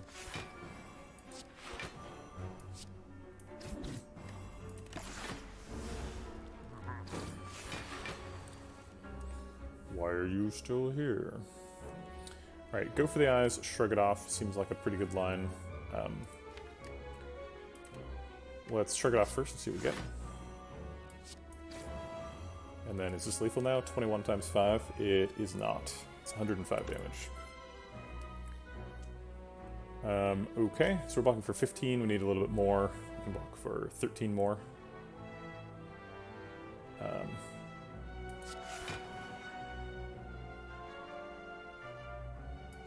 Okay.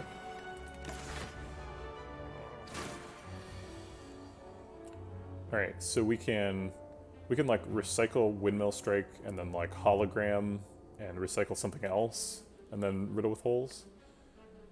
We only have 4 skills, so we're not super excited about Flechettes right here.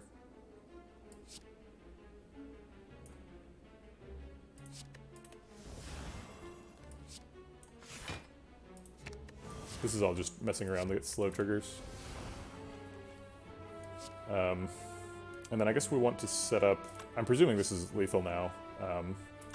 We want to set up pen nib for next fight. So it's 26. Yeah, that's going to be lethal.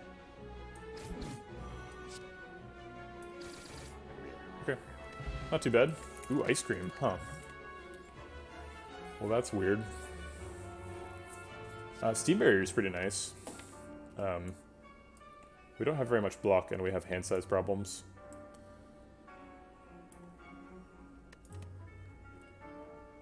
I think we'll grab Steam Barrier. Sure. Uh-oh. Writhing Mass. With Fast and Core Surge, that's kind of terrifying, because,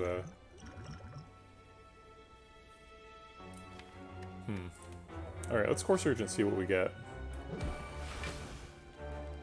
We can take 16. Can we take 16? We're gonna fight an elite next. We're forced into it.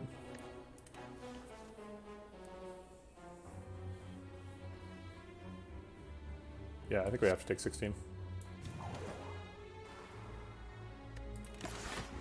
Or 12, I guess. We can do 50 damage with Flechettes here. Or 45 damage with the Riddle with Holes. We can do a little bit more than that, actually, with Inflame. Okay, let's try it out.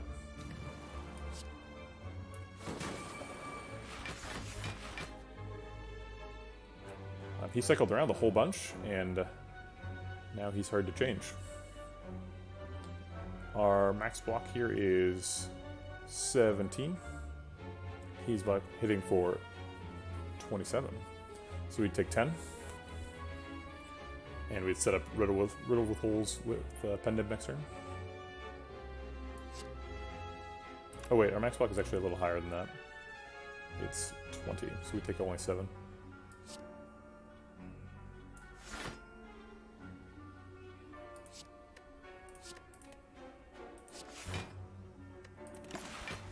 Only 4, because of things.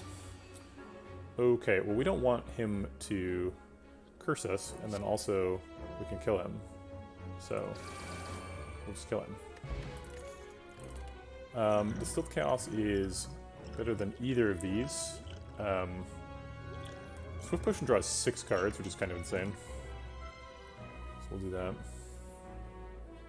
Maybe we should have kept the Gambler's Brew because we could get rid of problematic cards. Yeah, that was probably a mistake. Actually, I'm going to restart the reward phase. Something you're allowed to do. Okay, so we're going to get rid of the Swift Pot instead. Okay, and then do we want Charge Battery? Or Piercing Whale? I think both of these are great. We need block. Piercing Whale is super good with Runic Pyramid. Piercing Whale is a little bit weak against Donu Deca though. And against Spire elites. It's really good against the heart, at least in the first cycle. I think we need to be focused a little bit more on the problems in front of us. And energy is definitely one of those problems. So we need to take charge about it, I think.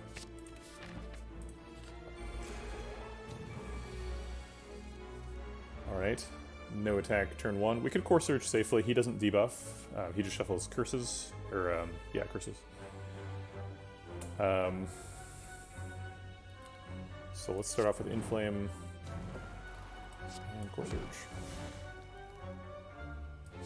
No, we don't need to block yet. I'll just Flying Sleeves for damage. Keep all these blocky things.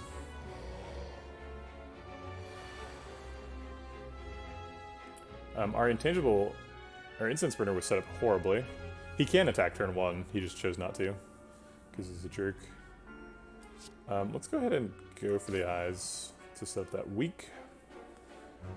Alright. So, we could like Steam Barrier, Hologram Steam Barrier. We don't need to, that might be an overreaction. We can block for 8, 13, 16, 22, which takes 1 damage, which is irritating.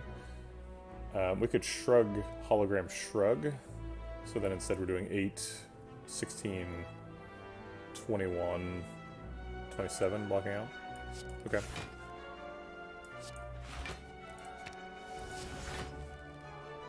We draw Windmill Strike too, which is useful. I'll use the Neutralize just to make hand size. Doesn't do any damage right now, but it does apply that weak, so could be useful. And it is useful, look at that. We need to block for 12, which is like Charge, Battery, Defend. We still have Fasting. We still have the Artifact Charge ready to go for Fasting, so we probably just do Fasting Charge Battery actually blocks out. That seems fine. We're not attacking on his shield's downturn, which is kind of a bummer, but that's okay.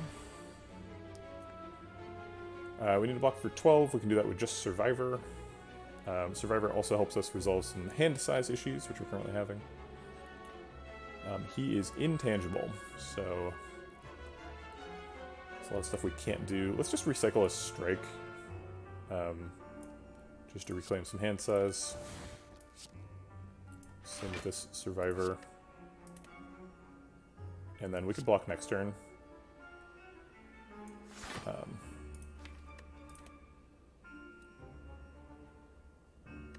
Unfortunately, we got rid of all our skills and our flechettes is bad. We're probably drawing them back though, there's only 2 attacks in here.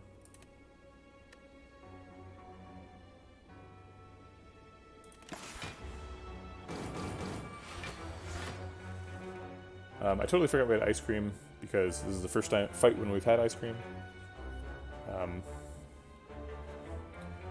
Do we have Lethal? We have Riddle with Holes for 55, Flechettes for 48.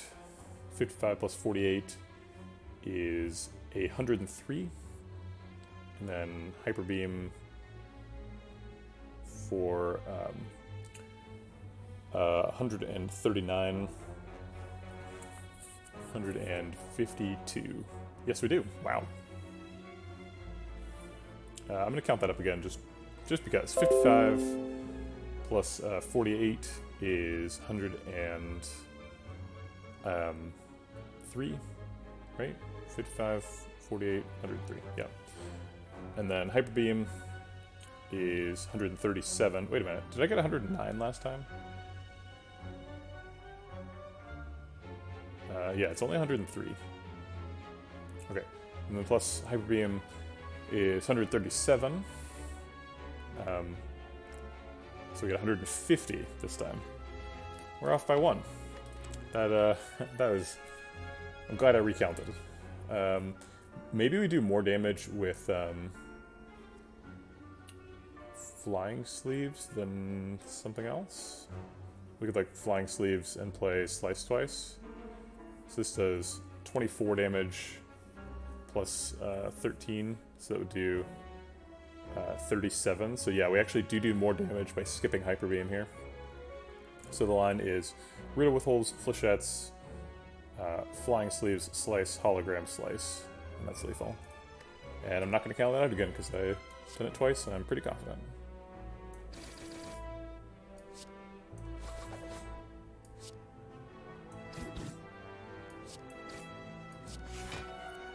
Okay. Good fight. I didn't spend either potion. That was weird.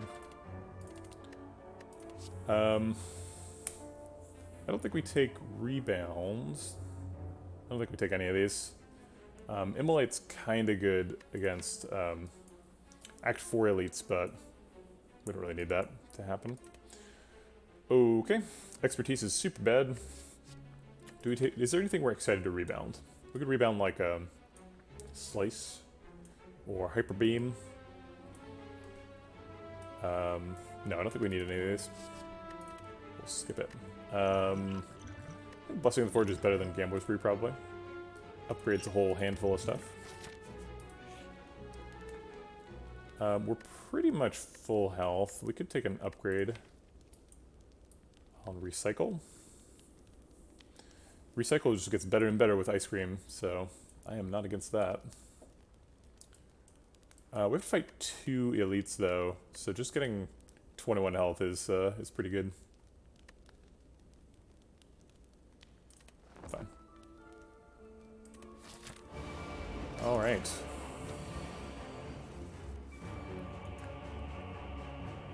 We have turn 1 Hyper Beam available. We could upgrade the whole lot of these. This is a pretty good set of things to upgrade as well.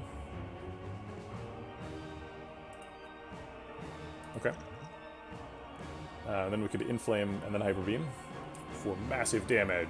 So this would add 6 damage, goes up to 80, which is neat, but doesn't block. We have our block for us this next turn with Incense Burner, so we can just keep it rolling. We can block out for 24 with 3 defense.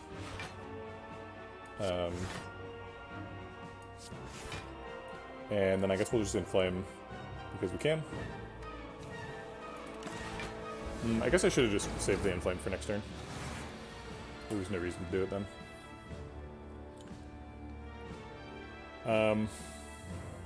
Yeah, 80 AoE damage seems pretty good in this fight. Riddle with Holes is here too. Does slightly more damage to one target. Oh wait, no, it also does 80. Okay, never mind. Kapow. We could Riddle with Holes. We don't need energy next turn. Or what I'm saying is we don't need block. But we should play at least one of these cards so that we can draw 5. This is another one of those Ice Cream Runic Pyramid decks, so like, whenever you don't have to play something, you shouldn't. And the only reason we have to play a card here is to draw a card next turn. So I think it's going to be go for the eyes.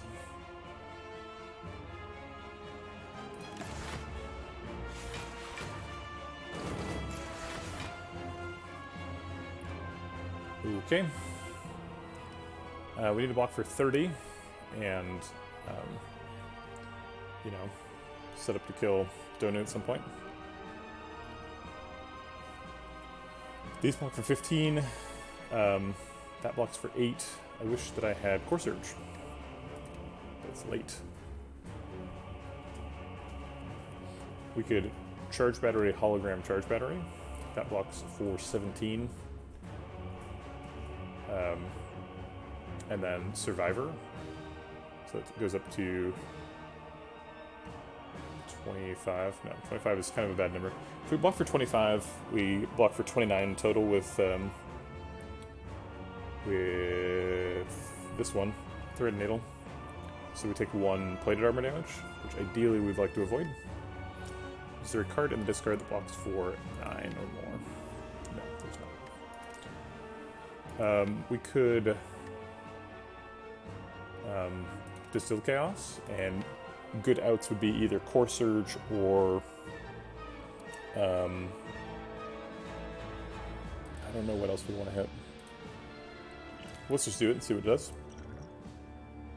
Oh right, it's gonna play 6 cards. I totally forgot about that.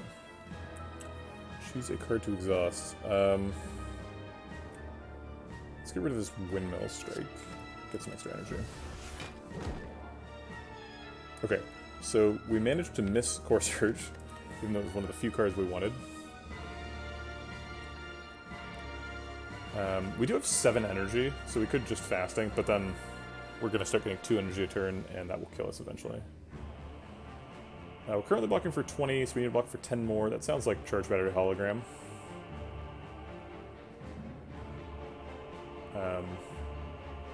Let's go ahead and Flechettes now while we have 5 skills in hand. 5 is plenty.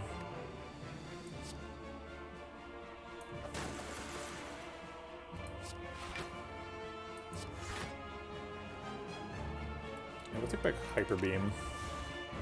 We don't need to play Hyper Beam right now, although we can if we want to.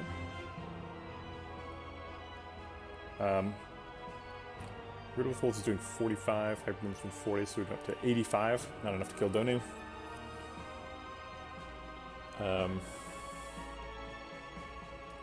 We have too many cards in hand, so we need to, at the very least, play Slice. We could Slice for plated armor damage. I think killing Donu is pretty high priority. We have very limited ability to block, so we should make sure that we're killing Donu very quickly.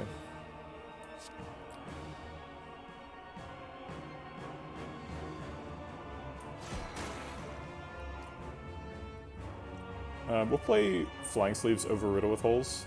We save an energy for next turn, so we can do something like Core Surge, Fasting, Survivor, Steam Barrier to block out.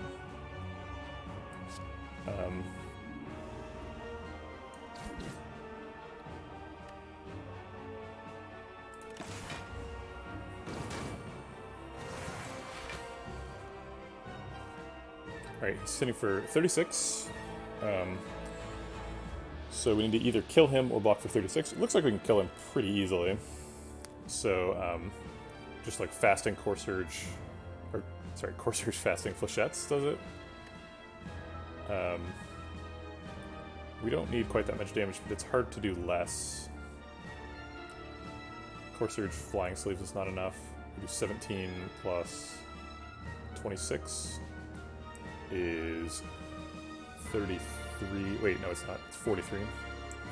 Still not quite enough. Okay, well, we're pretty happy with just killing him, I think. I guess we have 2 energy. Yeah, but we can't do less. This only does 60. We're wasting 19. Whereas this is doing 5 more damage. Okay, fine. We could spend Steam Barrier just to draw a card here, but Steam Barrier is a skill, and we want to keep skills in hand for Flechettes next turn. Because I think it's probably going to be lethal. 7 times 26? Yeah, it is lethal. Do we take it, or do we try to set up Pendib for the next fight? Because that's a possibility. It's something we could theoretically do. We'd have to block for 36 this turn. We can, I think. 36 really means 32, because we have the plated armor. So these 3 block for 32. How important is it that we set up Pendib? Incense Burner is on an okay number right now. We could set it up a little bit better. I don't think we're going to set up both of these, though. Because we'd have to either stay in this fight for like 8 turns to go through a whole Incense Burner cycle, or we'd have to proc Pendib like 2 turns from now, or set up Pendib 2 turns from now, which doesn't seem super realistic, given that we only have 3 attacks in hand right now. Well, if we do 3 attacks now, then this is back to 2.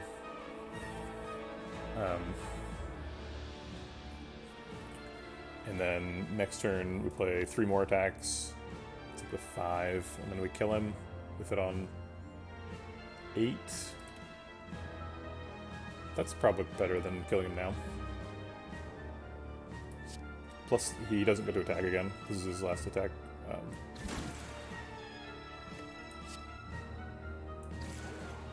until 2 turns from now.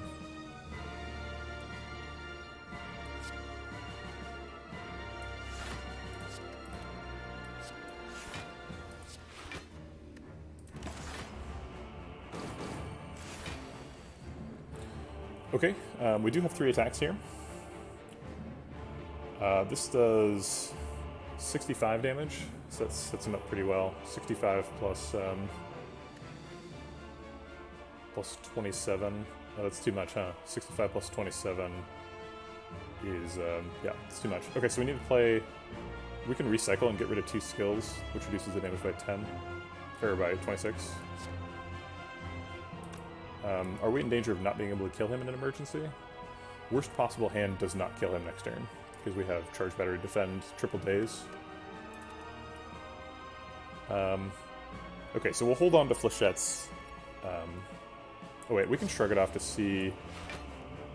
Yeah, we did get a Daze. Okay, so now worst possible hand next turn is... still has an attack in it, but it's only a strike. For 9 damage. We did lose a skill though. So this is now 13 times 4, which is 39 plus 13, which is 52. 52 plus 27 is 79. So yeah, we're in pretty good shape. Even a strike kills him from there.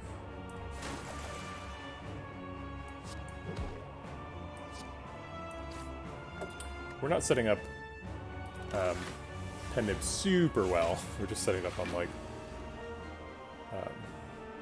6 here, but we are setting up Incense Burner pretty nicely. Which is pretty important if the next fight is Time Lord. Which it is. Okay. Incense Burner is blocking for 31 this turn. Seems like it was worth it to set it up.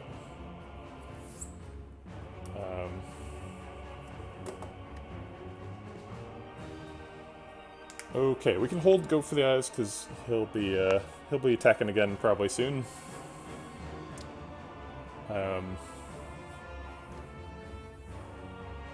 We probably want to play Inflame this turn.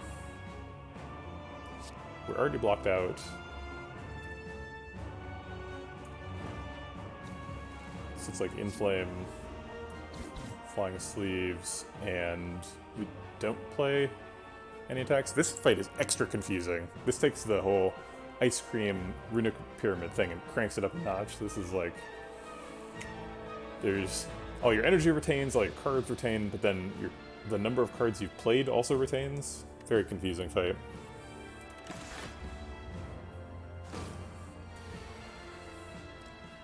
We have Core Surge, but he does apply debuffs, so we have to match up Core Surge and Fasting on the same turn in this fight.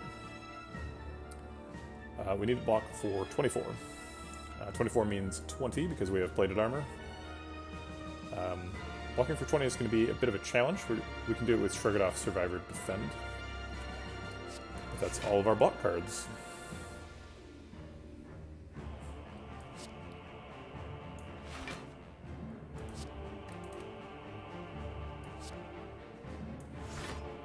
Okay, we're holding 5 cards, which is perfect. He's at 5 on the clock, which is okay for next turn.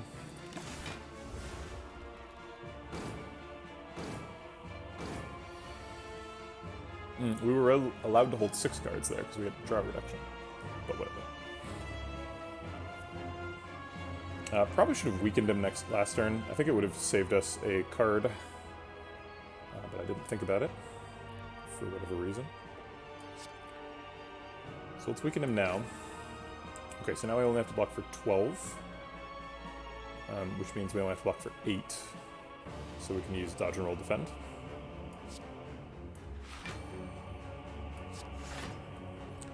We're holding 6 cards, so we probably want to hold 5 instead.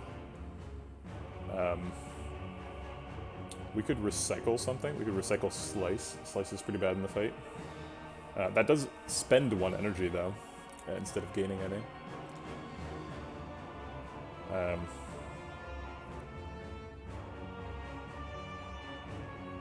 He gets 2 cards out of hand, though, for only 1 clock.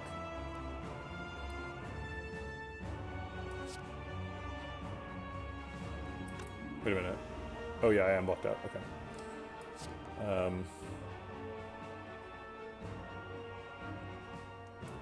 This is gonna look weird. I think it's right though.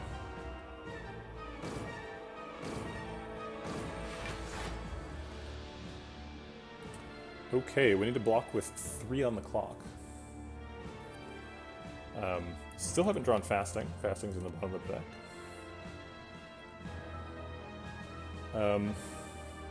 We can probably want to neutralize. So let's start with that.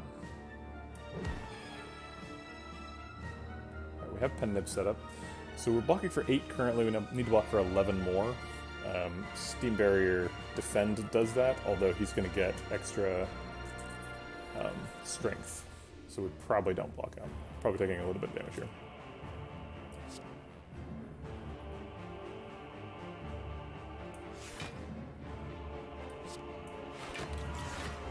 Yep, taking 1 damage, which is inconvenient. Oh my god, Fasting is literally on the bottom of the deck here. Very inconvenient. And he's debuffing us, so we can't pre-Core Surge.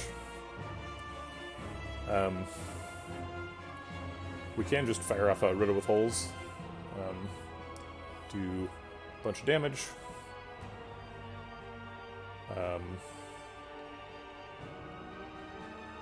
We have to play at least 2 cards so that we are drawing.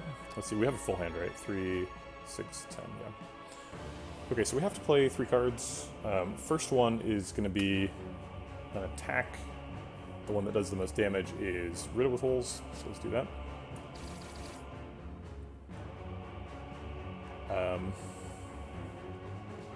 It's unfortunately we don't get to pair that up with Fasting, but it was never going to happen because we needed to Core Surge before it anyway. Charge Battery sort of costs 0, but that's the best thing you can say about it. We're kind of wasting a block card if we play that.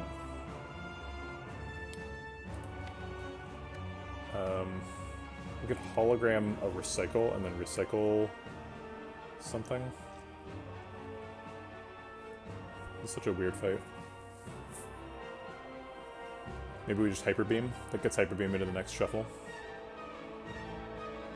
Also gets it out of hand. Alright. Here's my 2 cards.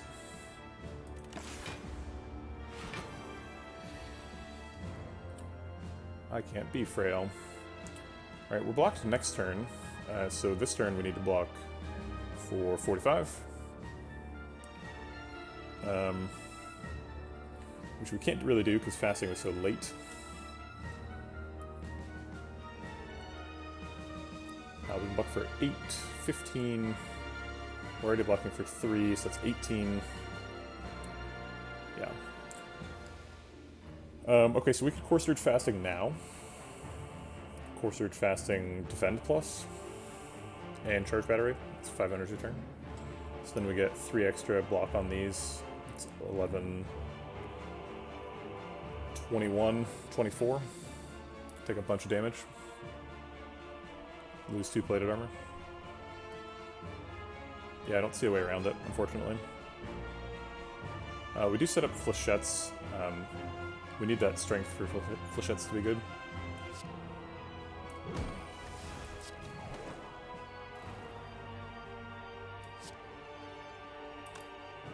I guess we block for more with Defend Plus. Oh wait, we were going to Defend Plus. It's Charge Battery Defend Plus.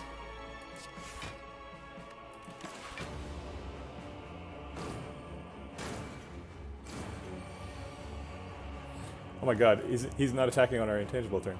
What a jerk. Okay, so we are Stone Calendaring this turn. So we can start thinking about where he breaks. He breaks at 240. This is a pretty slow deck, so we probably want to like set up Pen Nib and put him to like 239, and then let him heal for 1, and then Pen Nib him to death. I think is probably the plan. We have Riddle with Holes in hand. That's probably our best Pen Nib target. So he's taking 52 from that and going to 249. 249 is just a little bit above 240, where he breaks. So we only need to do... We want to do basically the smallest amount of damage that is greater than 9. And we are not great at doing a small amount of damage. We pretty much only hit hard.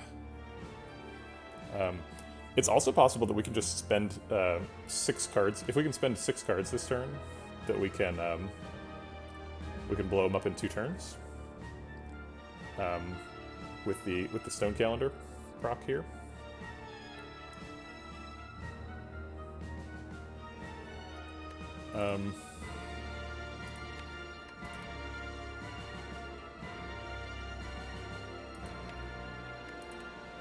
So he's got 6 on the clock, and if we want to proc Pen Nib, we need to play 8 attacks. So we definitely can't do it in 1 clock cycle. So we'd have to figure out a way to spend 6 cards this turn, which we cannot do.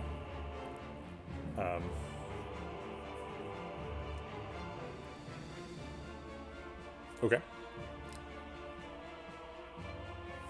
So I guess we just like Hyper Beam Flying Sleeves here. Hyper Beam double Flying Sleeves maybe. Make some room for more skills. Oh wait, that does way too much damage. Well, let's just single Flying Sleeves, because that causes him to heal. That doesn't waste a ton of time.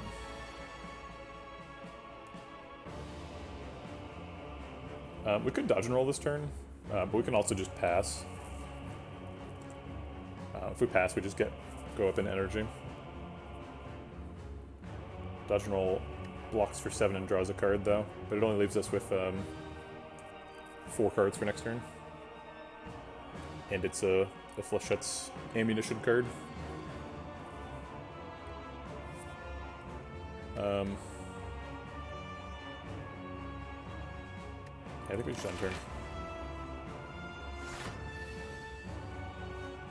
Okay, so he's attacking for 34. We are going to need to block that. We can do only 60 damage with Flechette's. He's already blocking for 32, so it's not like a great turn to attack him. But we don't need to wait for a great turn to attack him, we just need to kill him.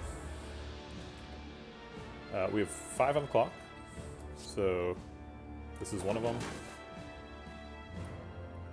This is another one. That's one of them.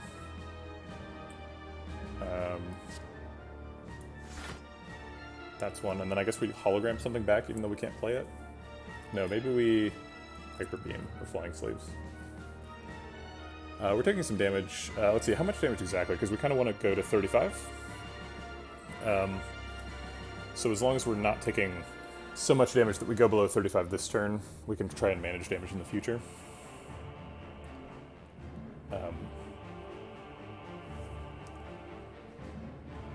Let's see, so this makes his damage go up by 2, so he's hitting us for, and we're blocking for 6, so he's hitting us for 10, we're going to 39 this turn.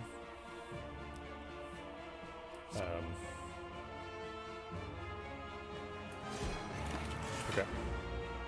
So we need to find a way to take 4 more damage, ideally. It's probably not possible, but... Okay, so we have 7 energy, so we can go get Flechette's a bunch and play Flechette's. We currently have 1, 2, 3, 4, 5, 6 skills, so it would be 5 skills the first time we get it back, and then 4. We have 8 strength, so it's going to do 12 per, so it's 12 times 9. Is not lethal, but it's close. And we're probably in range where we can set him up and die.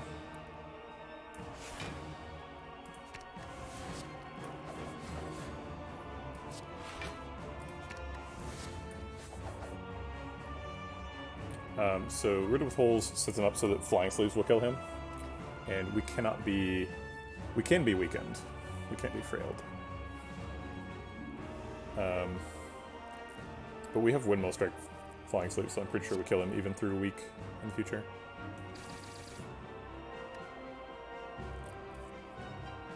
Alright, so now the game is, can we take 4 damage? He is hitting us for 58. So I think we just need to kill him. Okay, well if we just Windmill Strike right now, we set up Pendib for next fight. And Incense Burner is actually on 4, which is perfect for Spire Elites. So we'll just rest at the campfire, it's no big deal.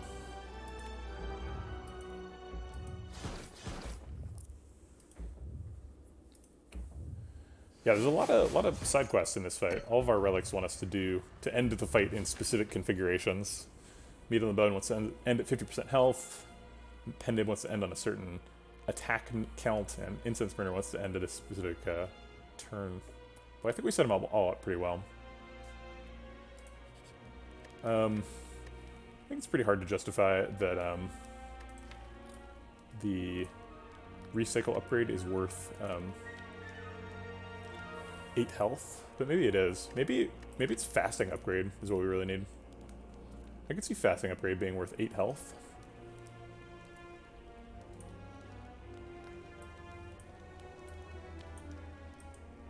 Nah. It's like the 8 health.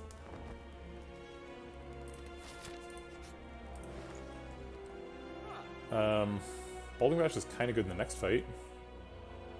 Oh man, I wish I could afford Cunning Potion. Jeez. Probably want Power Potion more than we want a card remove. Yeah, card remove is just like a defend at this point. So let's Power Pat. And go fight those Act 4 elites.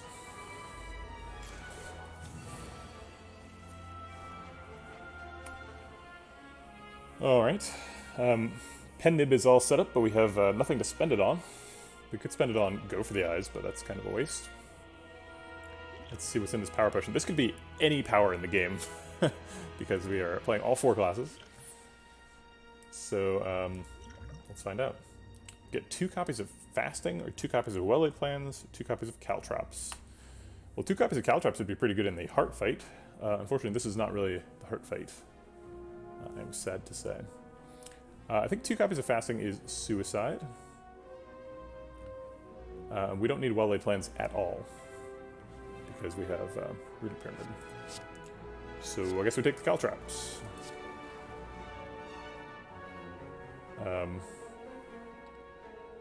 Our max block here is, well, our max block involves Fasting, but I think we're going to hold off on the Fasting until we find Core Surge. Our max block without Fasting is Defend, Defend, Hologram, Defend. Which blocks for 15, 18. We take a bunch of damage. But only 2 Plate of Armor damage. Which I think is as good as we can get at this point.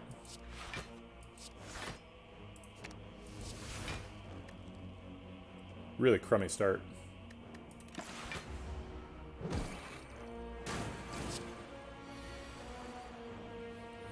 Alright, thanks Incense Burner. We could Survivor a burn. We don't really need to get rid of both. We can just get rid of... We don't even need to get rid of one of them. We just need to block for 6.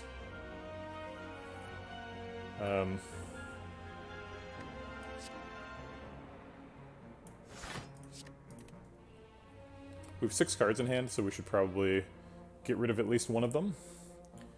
I think that is going to be Inflame. So we'll hold the rest.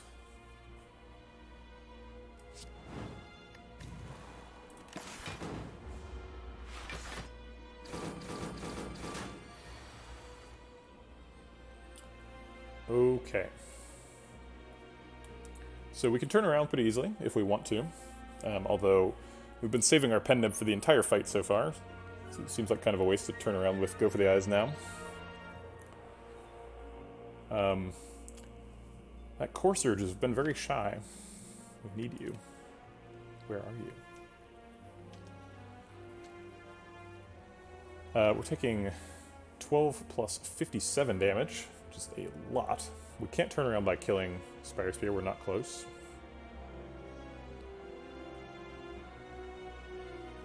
We could recycle Windmill Strike and block a bunch. Actually, our block only takes 2 energy to play all of. That's it, that's all we got. Those in Steam Barrier. So maybe we have to play Fasting without Core Surge. We're gonna lose if we play that.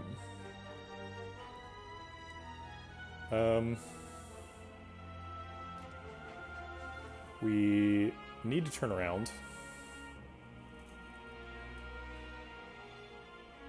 to reduce damage.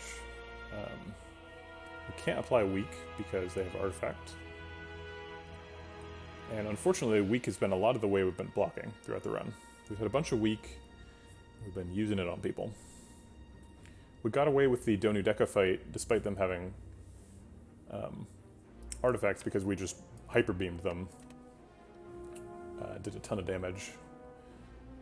But our card draw didn't work out that way this fight. Also, I think we had like a flex spot for that fight or something. We could turn around with Windmill Strike to do something, but it only does 10 damage in this context. Maybe we can kill Spire Spear? No, there's no way. It's 40 plus... Okay, if we fasting, can we do it? So fasting means this is 46.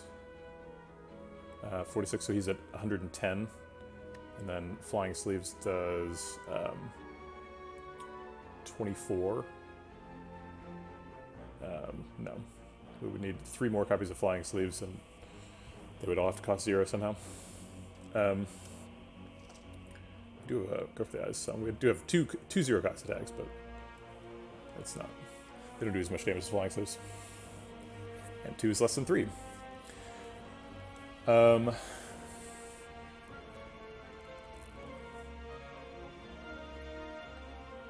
morning. How's it going, B-Mod? So I think we just turn around with the slice and block for as much as we can. This is not going well.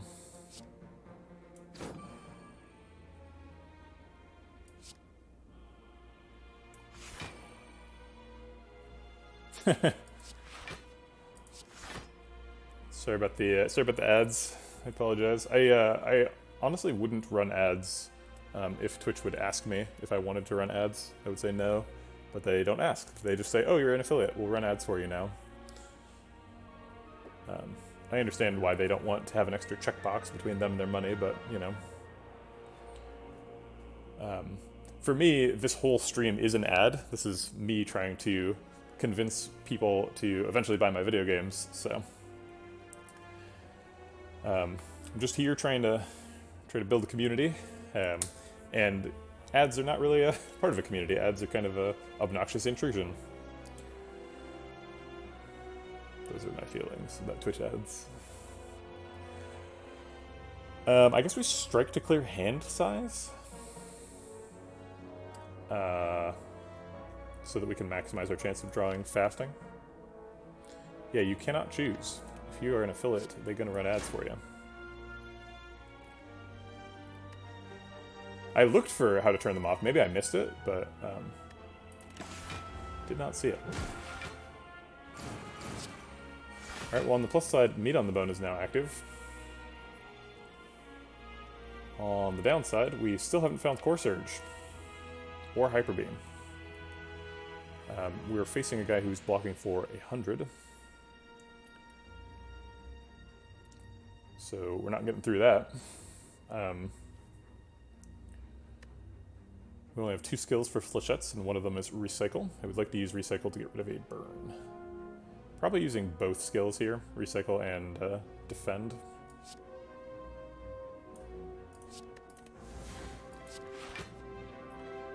And now we've got 6 cards in hand, so I guess we go for the eyes.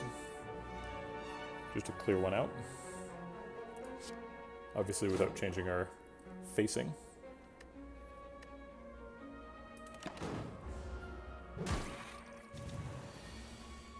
Alright, we finally found Core Surge and Hyper Beam at the same time. So we can turn around with Core Surge, or we can fasting and then turn around with Core Surge. Or wait, no. Core Surge and then turn around with Core Surge, then play fasting. He's only hitting for 12 times 4 once we turn around, but that's still a lot of damage. That's 48 damage. So we kind of need to kill him. Flechettes is powered down, Maybe we can just kill him with fasting, riddle with holes, double flying sleeves, and just ignore the energy down. I think Spire Shield is going to kill us if we do that, but I think we're going to die right now if we don't. So 3 strength means this goes to 55 damage, and these go to 24. So we do 48 plus 55. Nope, it's not enough damage. And we can only block with Shrug It Off. We could get Hologram, and then Hologram back a Survivor. That's our highest block line. So Shrug It Off, Hologram, Survivor costs 3. You know what else costs 3? Core Surge Fasting. So we'll turn around with Core Surge, and then develop Fasting, and desperately try to block. And not good enough. So this blocks for 10, so we're going up to 22. We don't have Lizard Tail or anything, so we're for sure dying. So our total health is 22 or 21 plus 17 is 38. He's hitting for 48, so we would need to block for 11 somehow. There is nothing that gets us out. No randomness at all.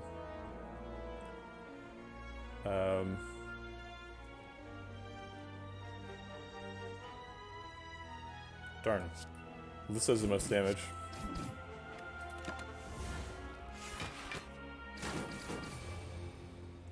He got us. That silly spear. Yeah, we drew really poorly in the Spire Elite fight. We needed that Core Surge Fasting to like make our block cards do stuff. We were always pretty weak on block, so they just got to chip damage us for like 60 damage, and then once we finally found the combo, it was too late.